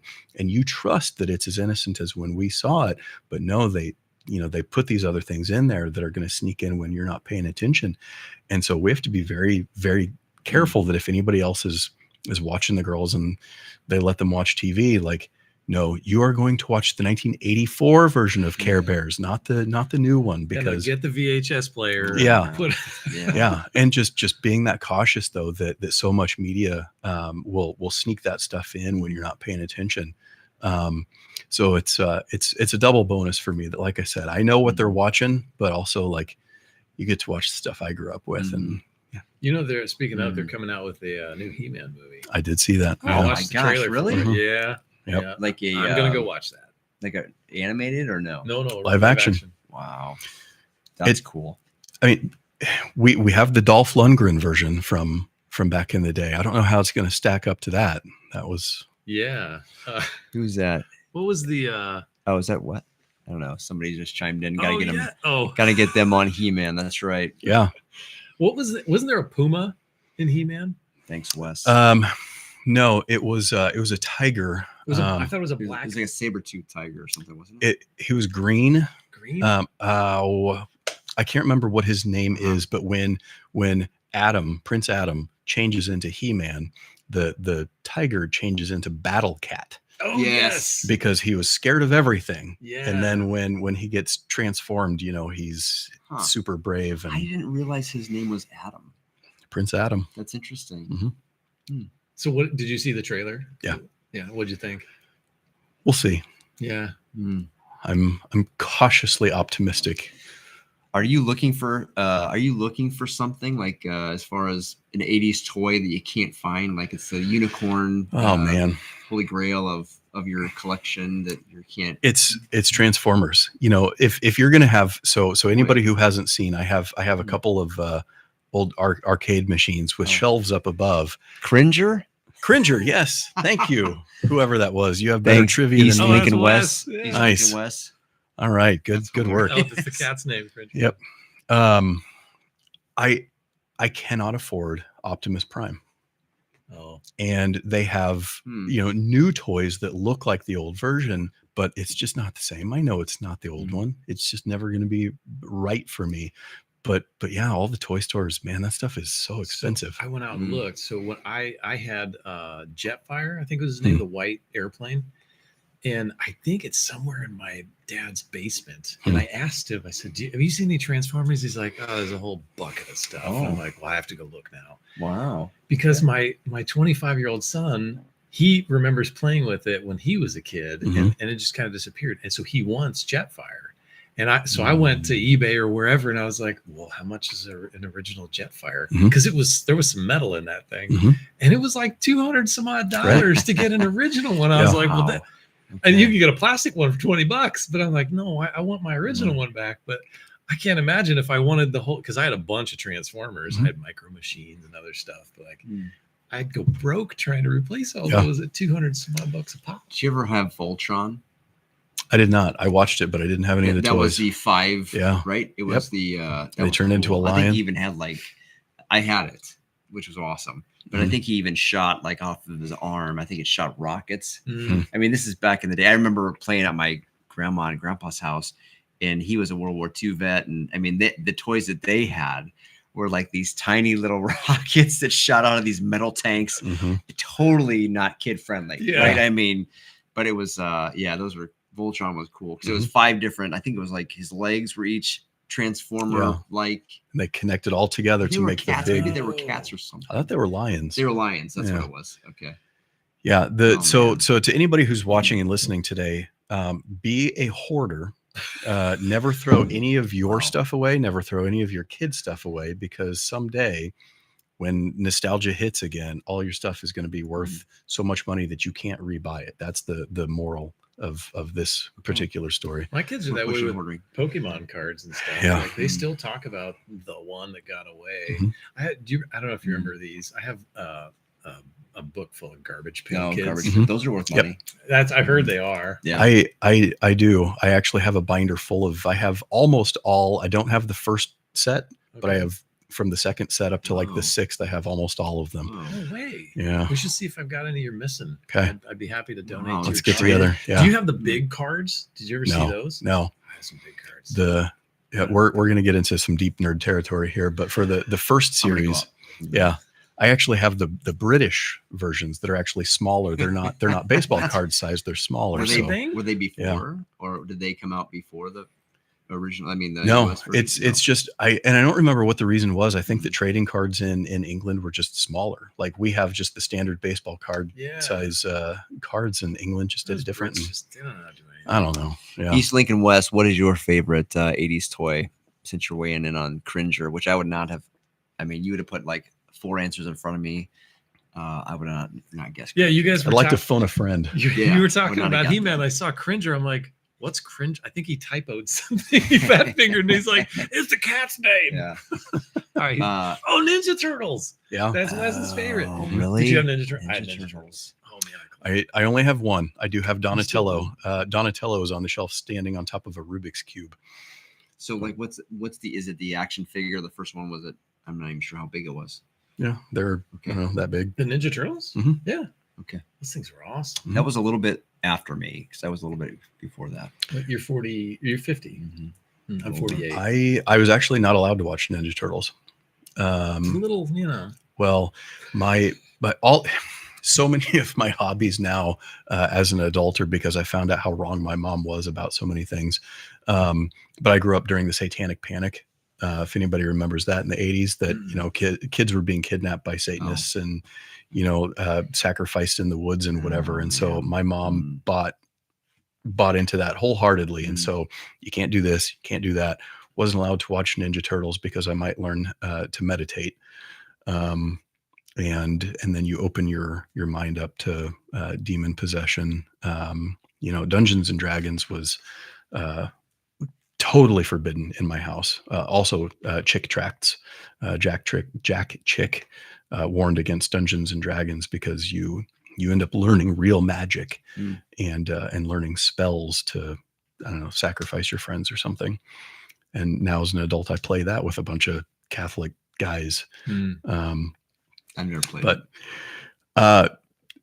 how nerdy does this show go? Because we can get into Dungeons and Dragons. I think we've already went off the rails. Yeah. We went from talking about our faith story to Ninja Turtles, and it's real life. Yep. I mean, you can go dive into the Dungeons and Dragons if you want. I have a question about sugar. So we talked about your having issues sleeping and things like that.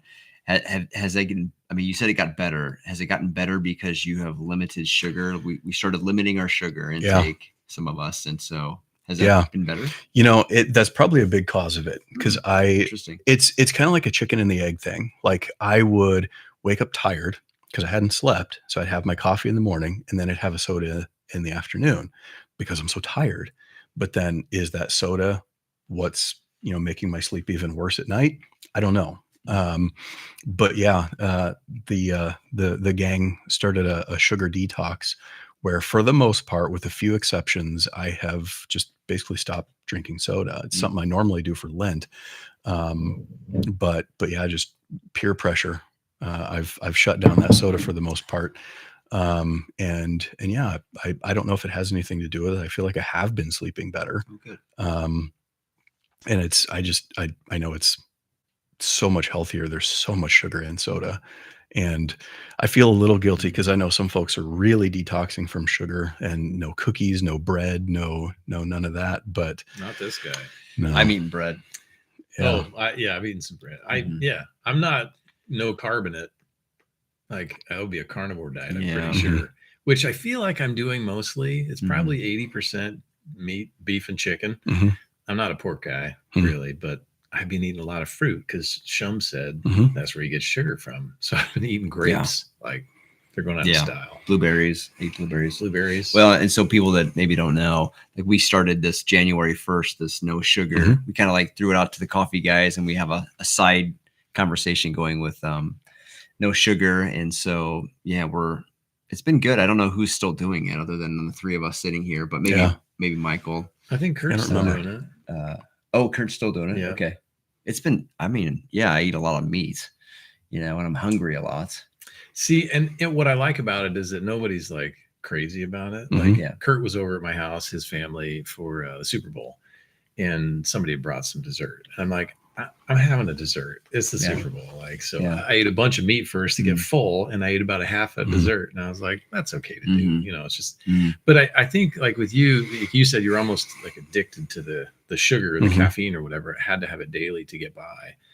And that's what it was for me, is that I needed the sugar. And it was a week ago, we went to a show up in Omaha, me and my 3 kids. And afterward I took them out to Dairy Queen. And I got a little mini blizzard, I got a mini, and I ate it. And afterward I was like, I don't feel great. Like, it just, it used to be like, oh, I wish I had a large, when I would get a mini. And I finished, I'm like, it was probably too much for me. And I don't know if it was the dairy or the sugar or what it was, but it just didn't have the same satiating feeling. And that was the trap for me. That's what I wanted to get away from with the sugar. That's interesting. I was constantly looking to satiate with sugar. I would eat I couldn't just have a handful of Milk Duds when I was watching the movie. I'd eat the whole box. Yeah. And that was problematic for me. I knew, for me, I'm like, why can't I stop? I literally just can't stop eating it. So when Mike brought that up about, you guys want to try this? I was like, I do. I needed the accountability, because I had tried saying, well, on my own, I'm just going to quit. But then when it's me and a box of Milk Duds, I'm like, you win. That's interesting that you talk about that, because we had talked to one of the guys we interviewed was Brad Brestol. And I don't know if you heard this or not, but Brad lost his, he had surgery, can't speak anymore. But for 5 years, he could not eat anything. Like, he was all tube fed. And so for 5 years, his taste buds were sort of reset. And so then when he gets out of surgery and he's able to eat again, he can't speak anymore because they had to sew his epiglottis shut. And so he can't eat, or it would go down his his windpipe. So he's got to speak through his kind of like a mechanical tracheotomy kind of a situation, right? So he speaks through that. So he can eat now. And so, he's been eating things, and somebody bought him like a sleeve of white powdered donuts because he always loved having those. And anyway, he eats one and he hates it because he said he can taste the chemicals in it. Yeah. And then he had a couple other foods that he's tried, and he's just like, it just doesn't. Or French fries. He tried French fries. He loved getting French fries. He went to his favorite restaurant, had French fries, and he was like, "This is like eating wet newspaper." And because his taste had just changed for 5 years, so it was kind of like you're getting boiled in this pot of water slowly of just more and more chemicals that are added to food. And kind of talking about that, you guys have tried to like do an amazing garden. And I mean, the last time I was there, it was amazing. Huge backyard. And so I'm sure you're trying to grow your own food. And are you still doing that? We will this year. We didn't last year. Okay. We actually, we moved the chickens into the garden hoping that they would stay in there, and they did not. So we're moving them back out so we can have a garden again this year. Okay, good. But yeah, we have been trying. Sugar for me has never really been that big a deal. Like I'll eat it. I'll eat candy. I'll eat, cake if it's there, or ice cream or whatever. But it's never like, I know some people crave sugar. They crave sweets and desserts, and I've never been that person. For me, the soda is the biggest culprit, just because I like that caffeine and I like the bubbles. So getting rid of that is just huge in itself. Like, did I have Skittles today because there were some leftovers from the girls' Valentine's? Absolutely. I don't feel terrible about it because I just don't eat that much, other than just the fact that everything in an American diet is horrible anyway. But yeah, trying to get back to growing our own food, being a little more natural. There's something that clicked with me when we had kids. Again, I'm an older dad. I have that fear of dying young, like my dad did. And so again, am I perfect? No, but I'm trying to at least make some changes. So yeah, eating a little healthier, cutting out the sugar. We are seed oil weirdos, where we got rid of all of our canola oil, and we have tallow. We cook with olive oil and tallow and ghee, just to do that. I know that that's a debatable topic, but trying to get rid of that, and just getting rid of a lot of the chemicals that are in so much American food. And trying to reduce plastics, trying to reduce, we don't even have nonstick pans because that crap comes out when you cook and it gets into your food. We have boar bristle toothbrushes, because like just so much. You learn so much about our lifestyle in America and how it's affecting us, and how we have these microplastics in our gut from your toothbrush, from everything that we eat. You microwave something in, a Tupperware container, that those microplastics leach into your food. And we've just become used to that we're trying to at least reduce those things, if not limit them. And I don't know if it's going to, make for healthier kids when the girls are older. I hope so. Wow. Good for you. And so I don't know, just those little things that you do that hopefully add up. We've got the chickens that way we can eat eggs that I know what our chickens ate. So they're not eating junk feed or soybeans, things like that.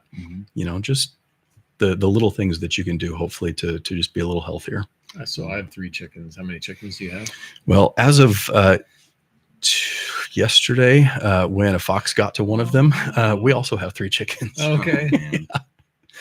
Yeah. So we'll have to restock. Yeah, the girls love it. I would recommend chickens to anybody in town who can get them. I think it's great to have animals that produce food for you. If you have kids, they're a great tool. My girls love getting ready early in the morning. They fight over who can get dressed so that they can go out and help me take the food and water out to the chickens. And them just seeing kind of that cycle of life of where your food comes from. That egg that we ate, that chicken laid it. chicken nuggets that you're eating, they're from a different chicken. You know, that recognizing that our food doesn't come from the grocery store. It came from an animal that somebody had to grow and raise and take care of. That's where our food comes from. And just those little lessons and the ways that you can teach little people how to take care of themselves and the world around them to help feed themselves. My littlest two are 11 and 12, and they like collecting the eggs, but they don't like feeding and doing the shavings and watering. I don't know why, but they they fight over who gets to go get the eggs. Yeah. My girls want to try. You're not big enough. You can't get in there. Yeah. You don't want them to break. Well, not the eggs, but I mean, like they would do the chores. Cleaning and all that stuff. And I'm like, this is a whole tub full of poop. I don't really want you doing this yet. My kids like to come in.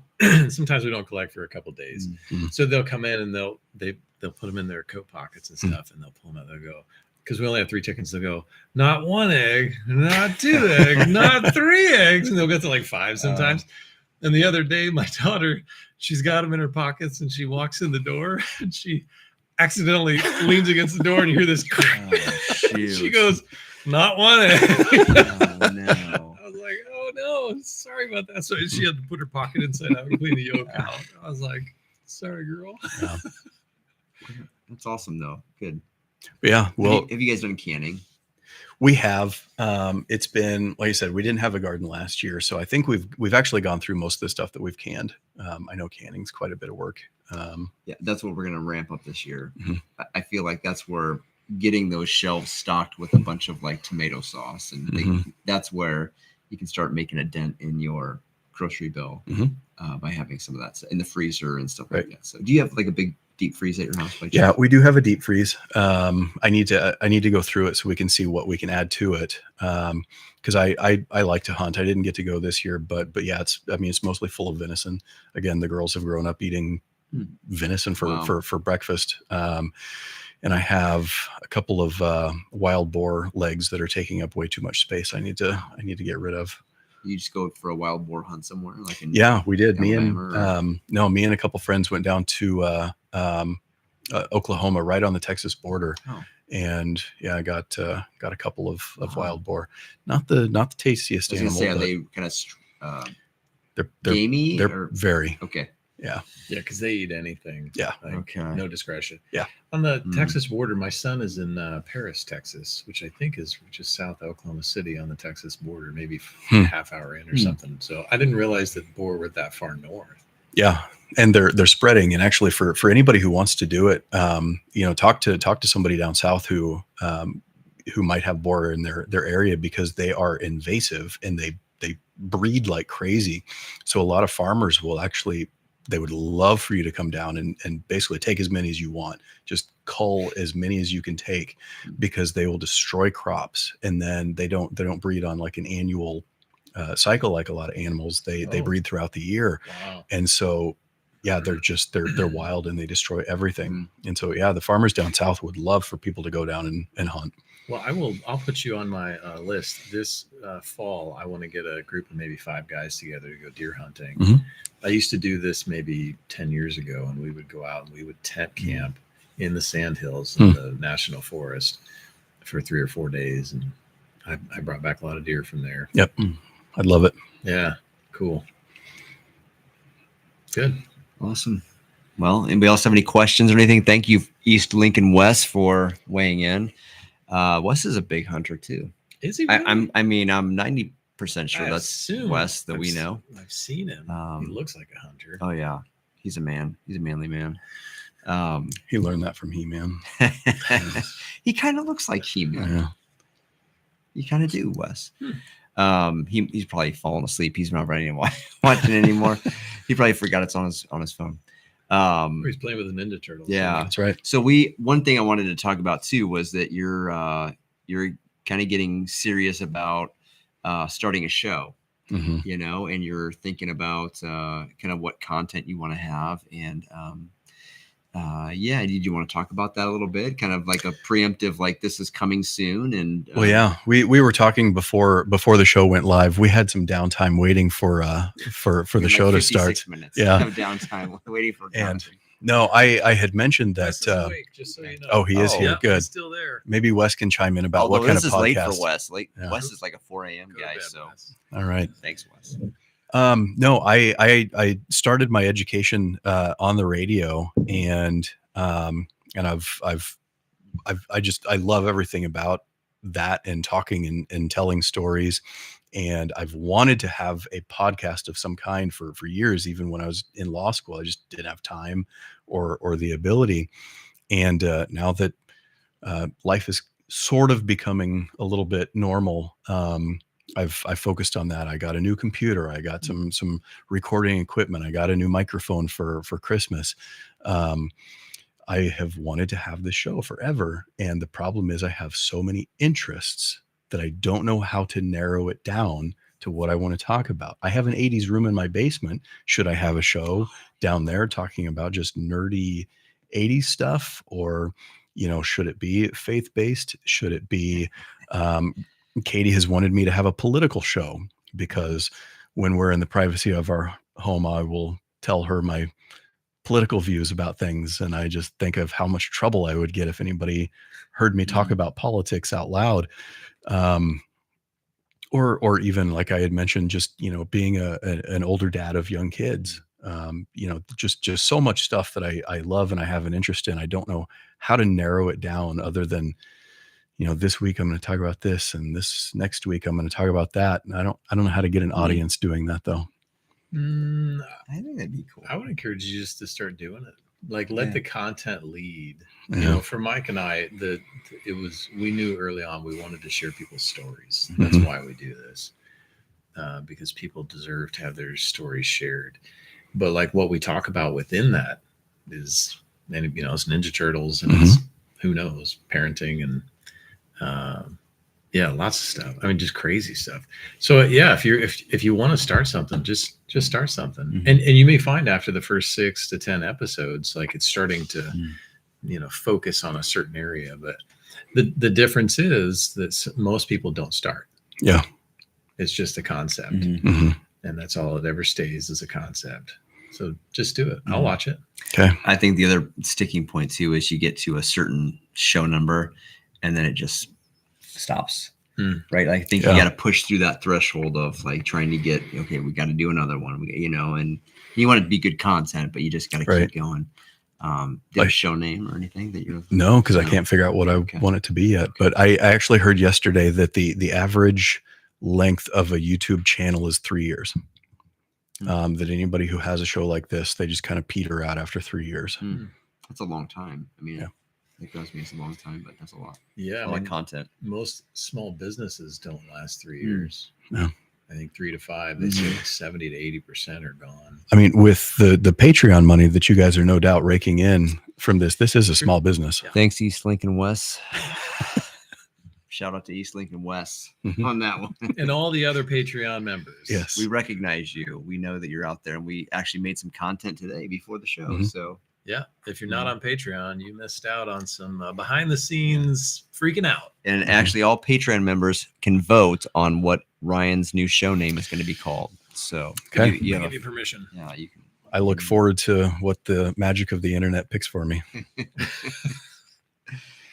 What else you want to talk about, man? Anything else going on in your life that's fascinating? I mean, we know some things that people don't know you don't know, but I mean, you talking about that back tattoo? Is that you're a big tattoo guy. I do have a few.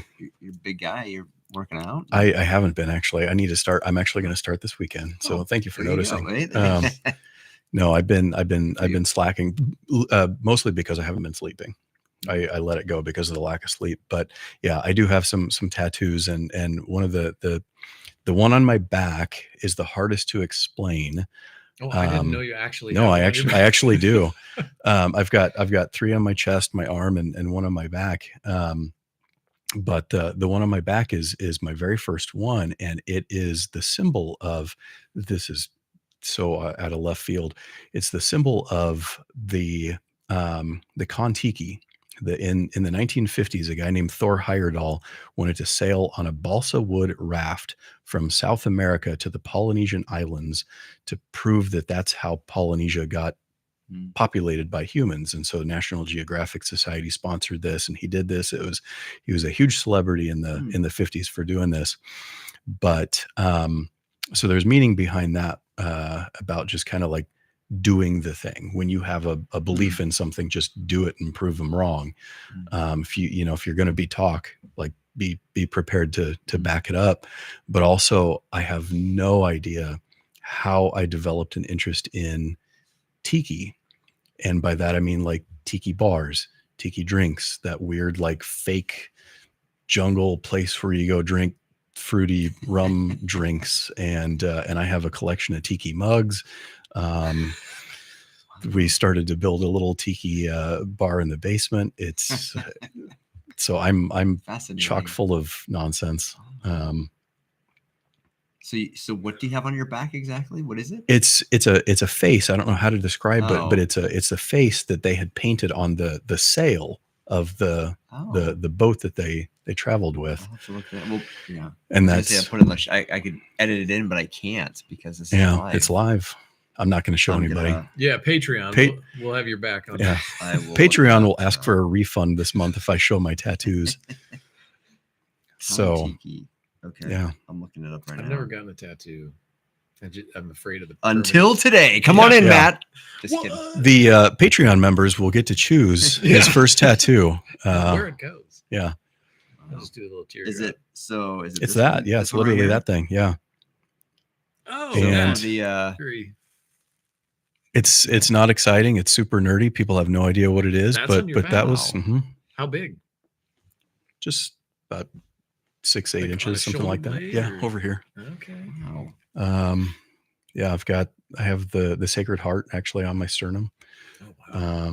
Ouch. I actually got that before I converted, and that was kind of a symbol to me that like there was still something there. That I wasn't really quite sure why I was doing it, of maybe just a reminder to myself that no matter where I am in life, that this is still so important to me. It's still a part of me. And I clearly wasn't Catholic at the time. So why I picked a Catholic image to put on my sternum, I have no idea, but here we are. Holy Spirit. Yeah. That is not where I would recommend you get your first tattoo, by the way. That was terrible. Yeah. It was a little, yeah. I have fallen asleep during 2 of my tattoos. I did not fall asleep on that one. That one, it was a little painful. So, and then you got Our Lady of Guadalupe. Is that what that? Lady of Sorrows. Okay. Yep. Yeah, there's a bunch of stuff coming up here. And more to come, or you? Maybe it just depends on if they're expensive more than anything, and so justifying that expense when it could be put on something more productive is, trying to be responsible. So it's interesting. You mentioned you want to start lifting, because I lift, and I was talking with one of my son's friends the other day, and he's in school. He's in his senior year of engineering, and so he's doing a ton of schoolwork. And he said he's only getting like 5 to 6 hours of sleep a night, and he said how that's affected his lifting. And I told him, I said I maxed out a couple weeks ago, but I made sure to get 2 nights of 8 hours of sleep before I did it, just because I know my body needs that rejuvenation. So it is interesting. Like, I wonder if working out will kind of have that chicken egg effect, where it's going to wear you out, right, to make you a little more tired, and in turn you're going to get more sleep that allows you to lift more. Yeah, that's what I'm hoping, and that's what I kind of want to force myself to find out. Because I really stopped when I would even when I was going to the gym, I would sleep for 3 hours, for stress or whatever, and I'm like, well, I'm not going today. I can't. I have to stay and try to fall back asleep, and then eventually you just stop going. So yeah, I'm hoping that with the weather getting nicer this weekend, I'm going to do it again. Cause I used to get up at 4. That's really the only time of day I could do it. Get up at 4 and run down there and get home and start getting everybody dressed for school. Can you make it Tuesday, 6 a.m.? Is that the coffee group meets at 6 a.m. on Tuesdays? I can't, because if I could, I would. Yeah. I absolutely miss you guys. But it's just that I need to be able to be home in time to get the girls ready, get them out the door. And yeah, they usually wake up at actually I wake them up at 6:45 in order to make sure that we're very regimented at my house. And that's partially my fault. I can't get it done. I take for granted sometimes because my youngest is 11 that like they can dress themselves. Mm-hmm. I don't have to wipe any butts. Usually. Yeah. That's nice. A lot of autonomy. How old are your youngest? 7. Yeah. So we're still making toast. Yeah. Toast and breakfast and Oh man, every once in a while I get breakfast in bed. Wow. Yeah, my daughter loves to surprise me with nice. fresh eggs and toast and I can't wait. coffee the way she likes to make it. Oh, whatever. I don't get that. I mean, I got 19, 18. So I mean, all the kids, nobody's ever done that. No, my other kids don't do it. Just I have had that once, but have you? Yeah. Yeah, but usually she comes in and I'm like, I'm asleep. I'm like, I don't want to stick toast in my mouth. But I will. Yeah. It's beautiful. The secret ingredient is love. Yeah. There's a lot of love. Mm-hmm. Another question off the when you were baptized, what was your baptismal date? Do you know it? I don't. Okay.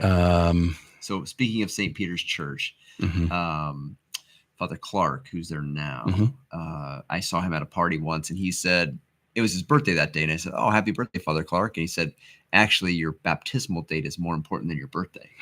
And so we kind of celebrated in our house. So I wondered if you knew, or I used to, and I think just as I sit here, I'm not going to remember it. I think it was in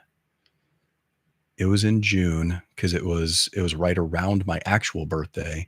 But no, I've forgotten it. Yeah. You can look it up. Yeah. Do you know yours? I do. It's exactly 30 days after my birthday. So oh, that's cool. November 27th. Very cool. I don't know who the patron saint is for that day though.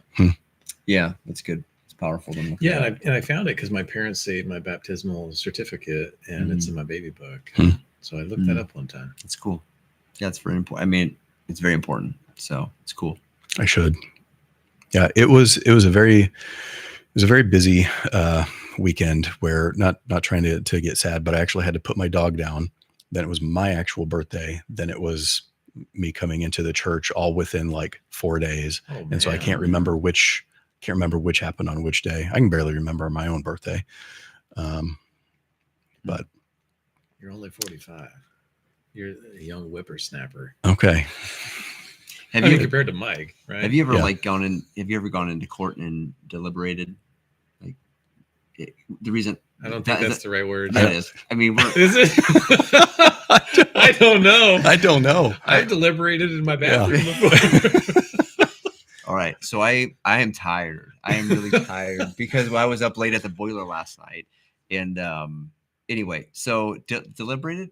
Is that what does a lawyer do? Well, I'm not sure what you're trying to get at.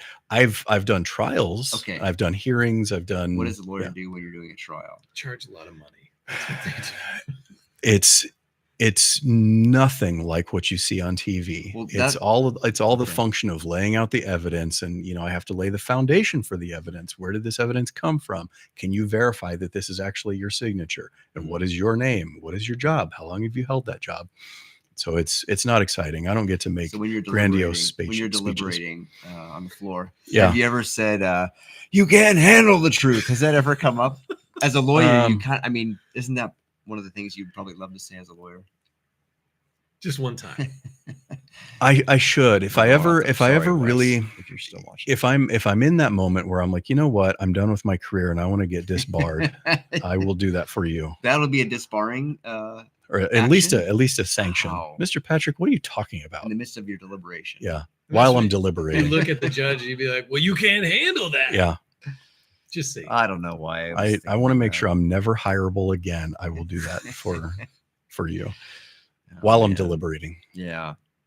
Well, thank you for all you're doing at DHHS. I mean, that's it's great work. And your wife does amazing stuff with Catholic Social Services and Yeah, we have some mutual friends that Erin helps with our podcast, and I mentioned your name, and she's like, "I know Katie." I was like, no, "I don't," but must be great. See, I feel like everywhere we go, everybody knows Katie, and I'm just like in the shadows. We even 10 years later, I still feel like a baby Catholic, but we'll go to banquets and dinners and fundraisers and whatever, just, events, a march or the pro-life walk or something. And everybody's like, oh, Katie, let's talk about this. Oh, Katie, let's talk about that. And that's great because she has that reputation around town. I'm like, I'm going to go wander off somewhere and see if I can find somebody I know. But yeah, it's Lincoln is a small town, but yeah, I married into a family with, Katie running Catholic Social Services. Caleb Heil is a priest in Bruno and Abbey. It's her twin. Mm-hmm. Well, not her Oh, twin. no. Yeah, her younger brother, gotcha. who is a twin. So yeah, we have twins in the family. And then my other brother-in-law is Tom Venzer at the Catholic conference. And so, yeah, we're in with the local great church here. father-in-law, Dan. Oh yeah. Yeah. The best. Great. I mean, I sort of responded as a joke, but yes, I could not possibly have lucked out anymore. Yeah, great people. Well, we're hitting at 2 hours right now. Should we? Oh my gosh. We'll see if Ryan knows. Should we bring out the? You know what comes next? Find I have out. no idea. Okay. That's frustrating. Do I? Because nobody ever knows. Do I need a blindfold or? See you Take tomorrow, your shirt Wes. off, Ryan. No, I'm Nope. just kidding. I'll be right back. Can you get out? Okay. Okay, I can maybe. he's get gotta go out. grab I can something. maybe He'll be get out. right You can back. stretch. We can. This is a flexible live situation. I'm nervous that it's a paddle. We've had, You should be nervous yeah, at where's this my- point. I would yeah, be. where's your knuckles? I'm just kidding. We'll be right back. All right. In the meantime, so Wes took off. Wes said, "See you tomorrow." I think you saw in the thread. Wes and I are both getting. I almost said ordained, installed as acolytes tomorrow. That's pretty cool. It's exciting and nerve wracking. That's why I asked for the prayers. I was like, oh, I'm nervous about it. But Mike's an old school acolyte. Yep, old school. All right, so this, have you seen this? You haven't seen this part? No. So what's really interesting, what episode are we on here? This is 463, I think. 6, 7. What we do on our episodes is we have an egg question. Okay. So we have 6 eggs in this basket. I'm backwards here. 6 eggs in here. This is the egg question. And what's funny is that no guest has any guest ever. I don't think so. Every guest we have on, this is a surprise, which is really funny. We've done it on every episode. That means no guest has ever watched a full episode. Finished. This Yeah, never is finished. probably an episode for everybody watching too. I think we've got the best first 10 minutes ever. And then people are like, well, let's move on. We're on to the next one. Okay, so we have 6 eggs in here. They have numbers on the bottoms of these eggs. These are eggs from a real chicken. So we're going to ask you to pick an egg, tell us the number, and we'll have a question that we're going to ask you, and you can respond. Okay. Well, somebody asked, do they have to eat the yolk? I was like, Ooh, this is cold. Yeah, they might be 2. Oh, number. I don't know if we've had a 2 recently. 2. All right. Yeah. Okay. Okay. I thought you were going to smash it on my head No. or something. That comes That after. comes after. If All right. you get the If I answer get it right, wrong. yeah, then Yeah. it's Okay. smashy time. All right. Your question number 2 is it's 2-prong or 2 questions in one. If they made a movie of your life, which actor would you want to play you? And what would the name of the movie be? Oh man. Gosh, I'm trying to think of somebody kind of awkward looking. Probably Paul Dano. It's Paul Dano. Bookham? No, Bookham Dano? No, he was in Dano. There Will Be Blood is the biggest thing I know him from. He's just kind of goofy looking. I think I'm kind of goofy looking. Dano. Is that the You're guy? not. Yes. Oh. Yeah, I don't know. He I doesn't don't know look who anything like you. I don't know but who I look like. Does that look like? I mean, Brad Pitt is too old, so I can't pick him. You are a I can't good-looking make that dude, work. man. Like I don't I know. feel bad. Dano. I feel like you have mentioned a couple times how you're just not. You don't have a confidence in yourself or something. Probably, but But you're a really good man. You've got your from what I see, your life is really well ordered, and you have a lot of good things going for you. So So I We'll picked see. a new guy for you. So this is That- who will play it's Chris Hemsworth. Yeah. is, Chris He-Man? Hemsworth. Is he going to be That's- He-Man? No, but that would be Ryan Patrick right there. okay. Mm. Well, Chris Hemsworth. All right, what would the name of the movie be? man. Can't say He-Man. There's already a movie now. I know. Gosh. Gem and the Holograms. Well, yeah, I was going to say, I mean, Thundercats. Oh, yes. Thundercat. They put the sword up and it curls around there. Yeah. Oh, man. I mean, if Big fan of Thundercats. yeah, Sorry. does not get enough credit. Gosh, a biopic about me. I mean, I think we kind of talked about it. It'd probably just have to be something like, keep going. Keep going. And I mean, I'm not intentionally trying to get deep, but yeah, there's just so many times that I think a lot of people could have just like said, this is enough.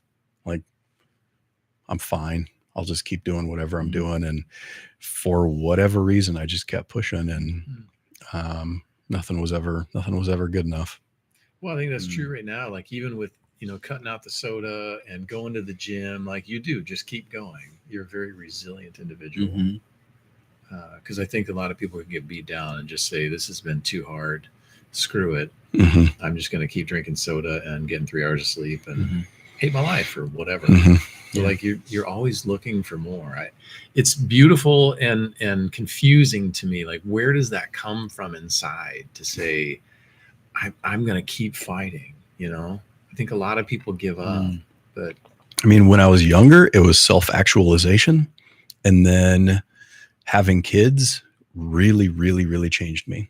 And like I said, being an older dad, and my dad was 40 when I was born. He died when I was 13. And that really has, like, I'll be honest, it has messed with me. I am horrified that something like that will happen to me, and that my kids will grow up without a dad.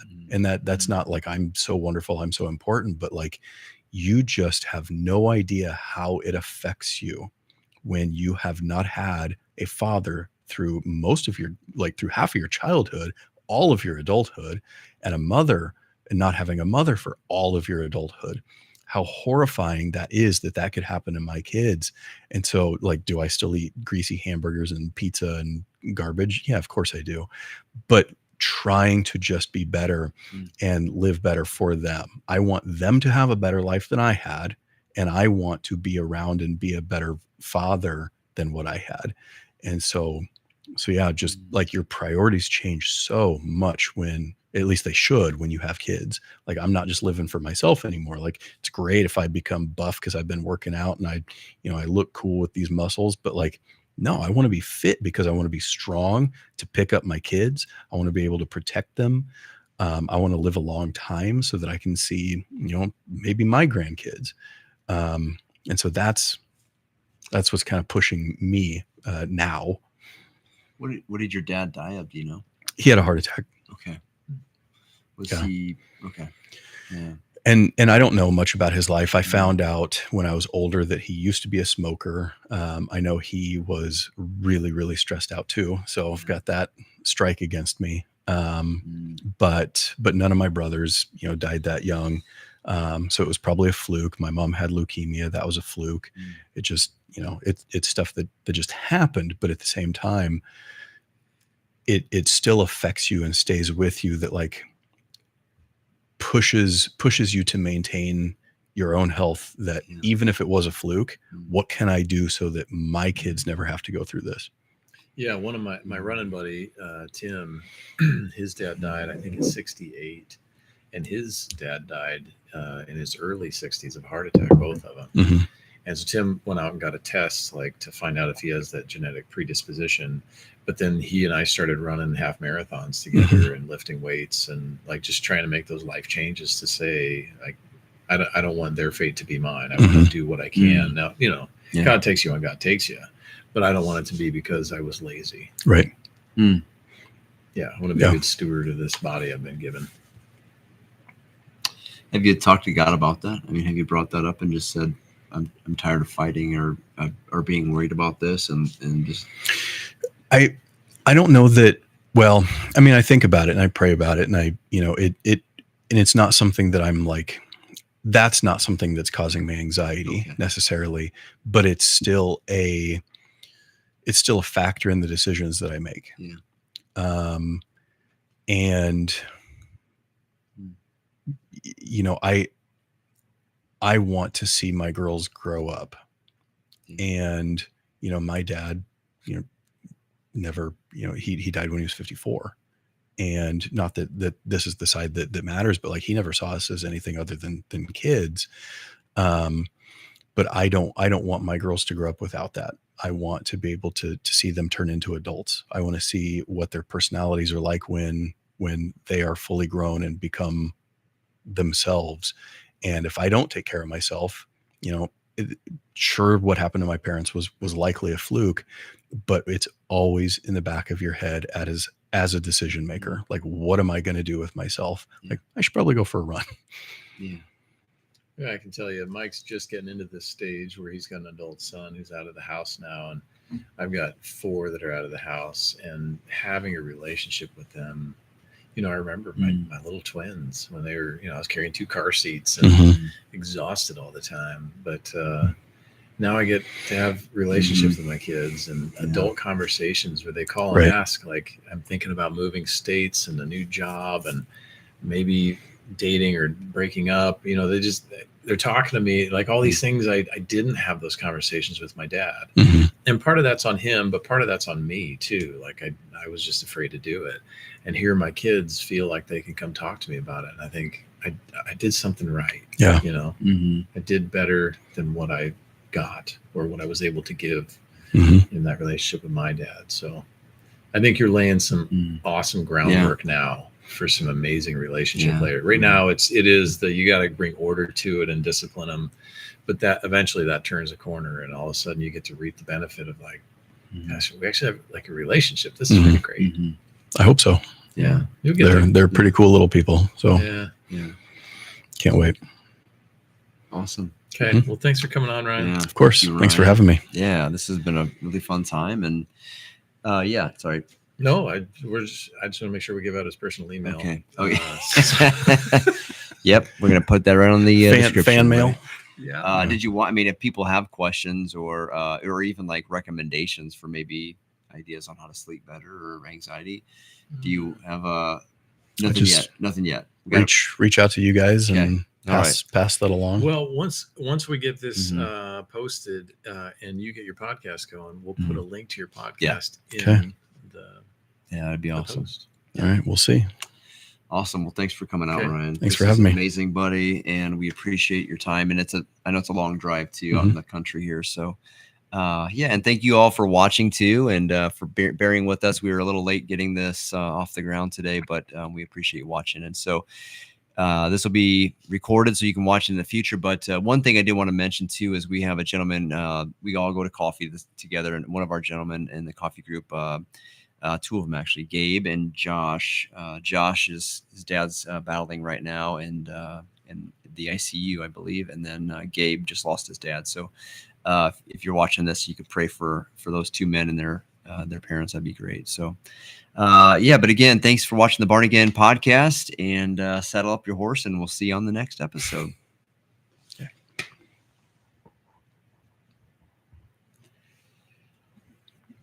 And we're just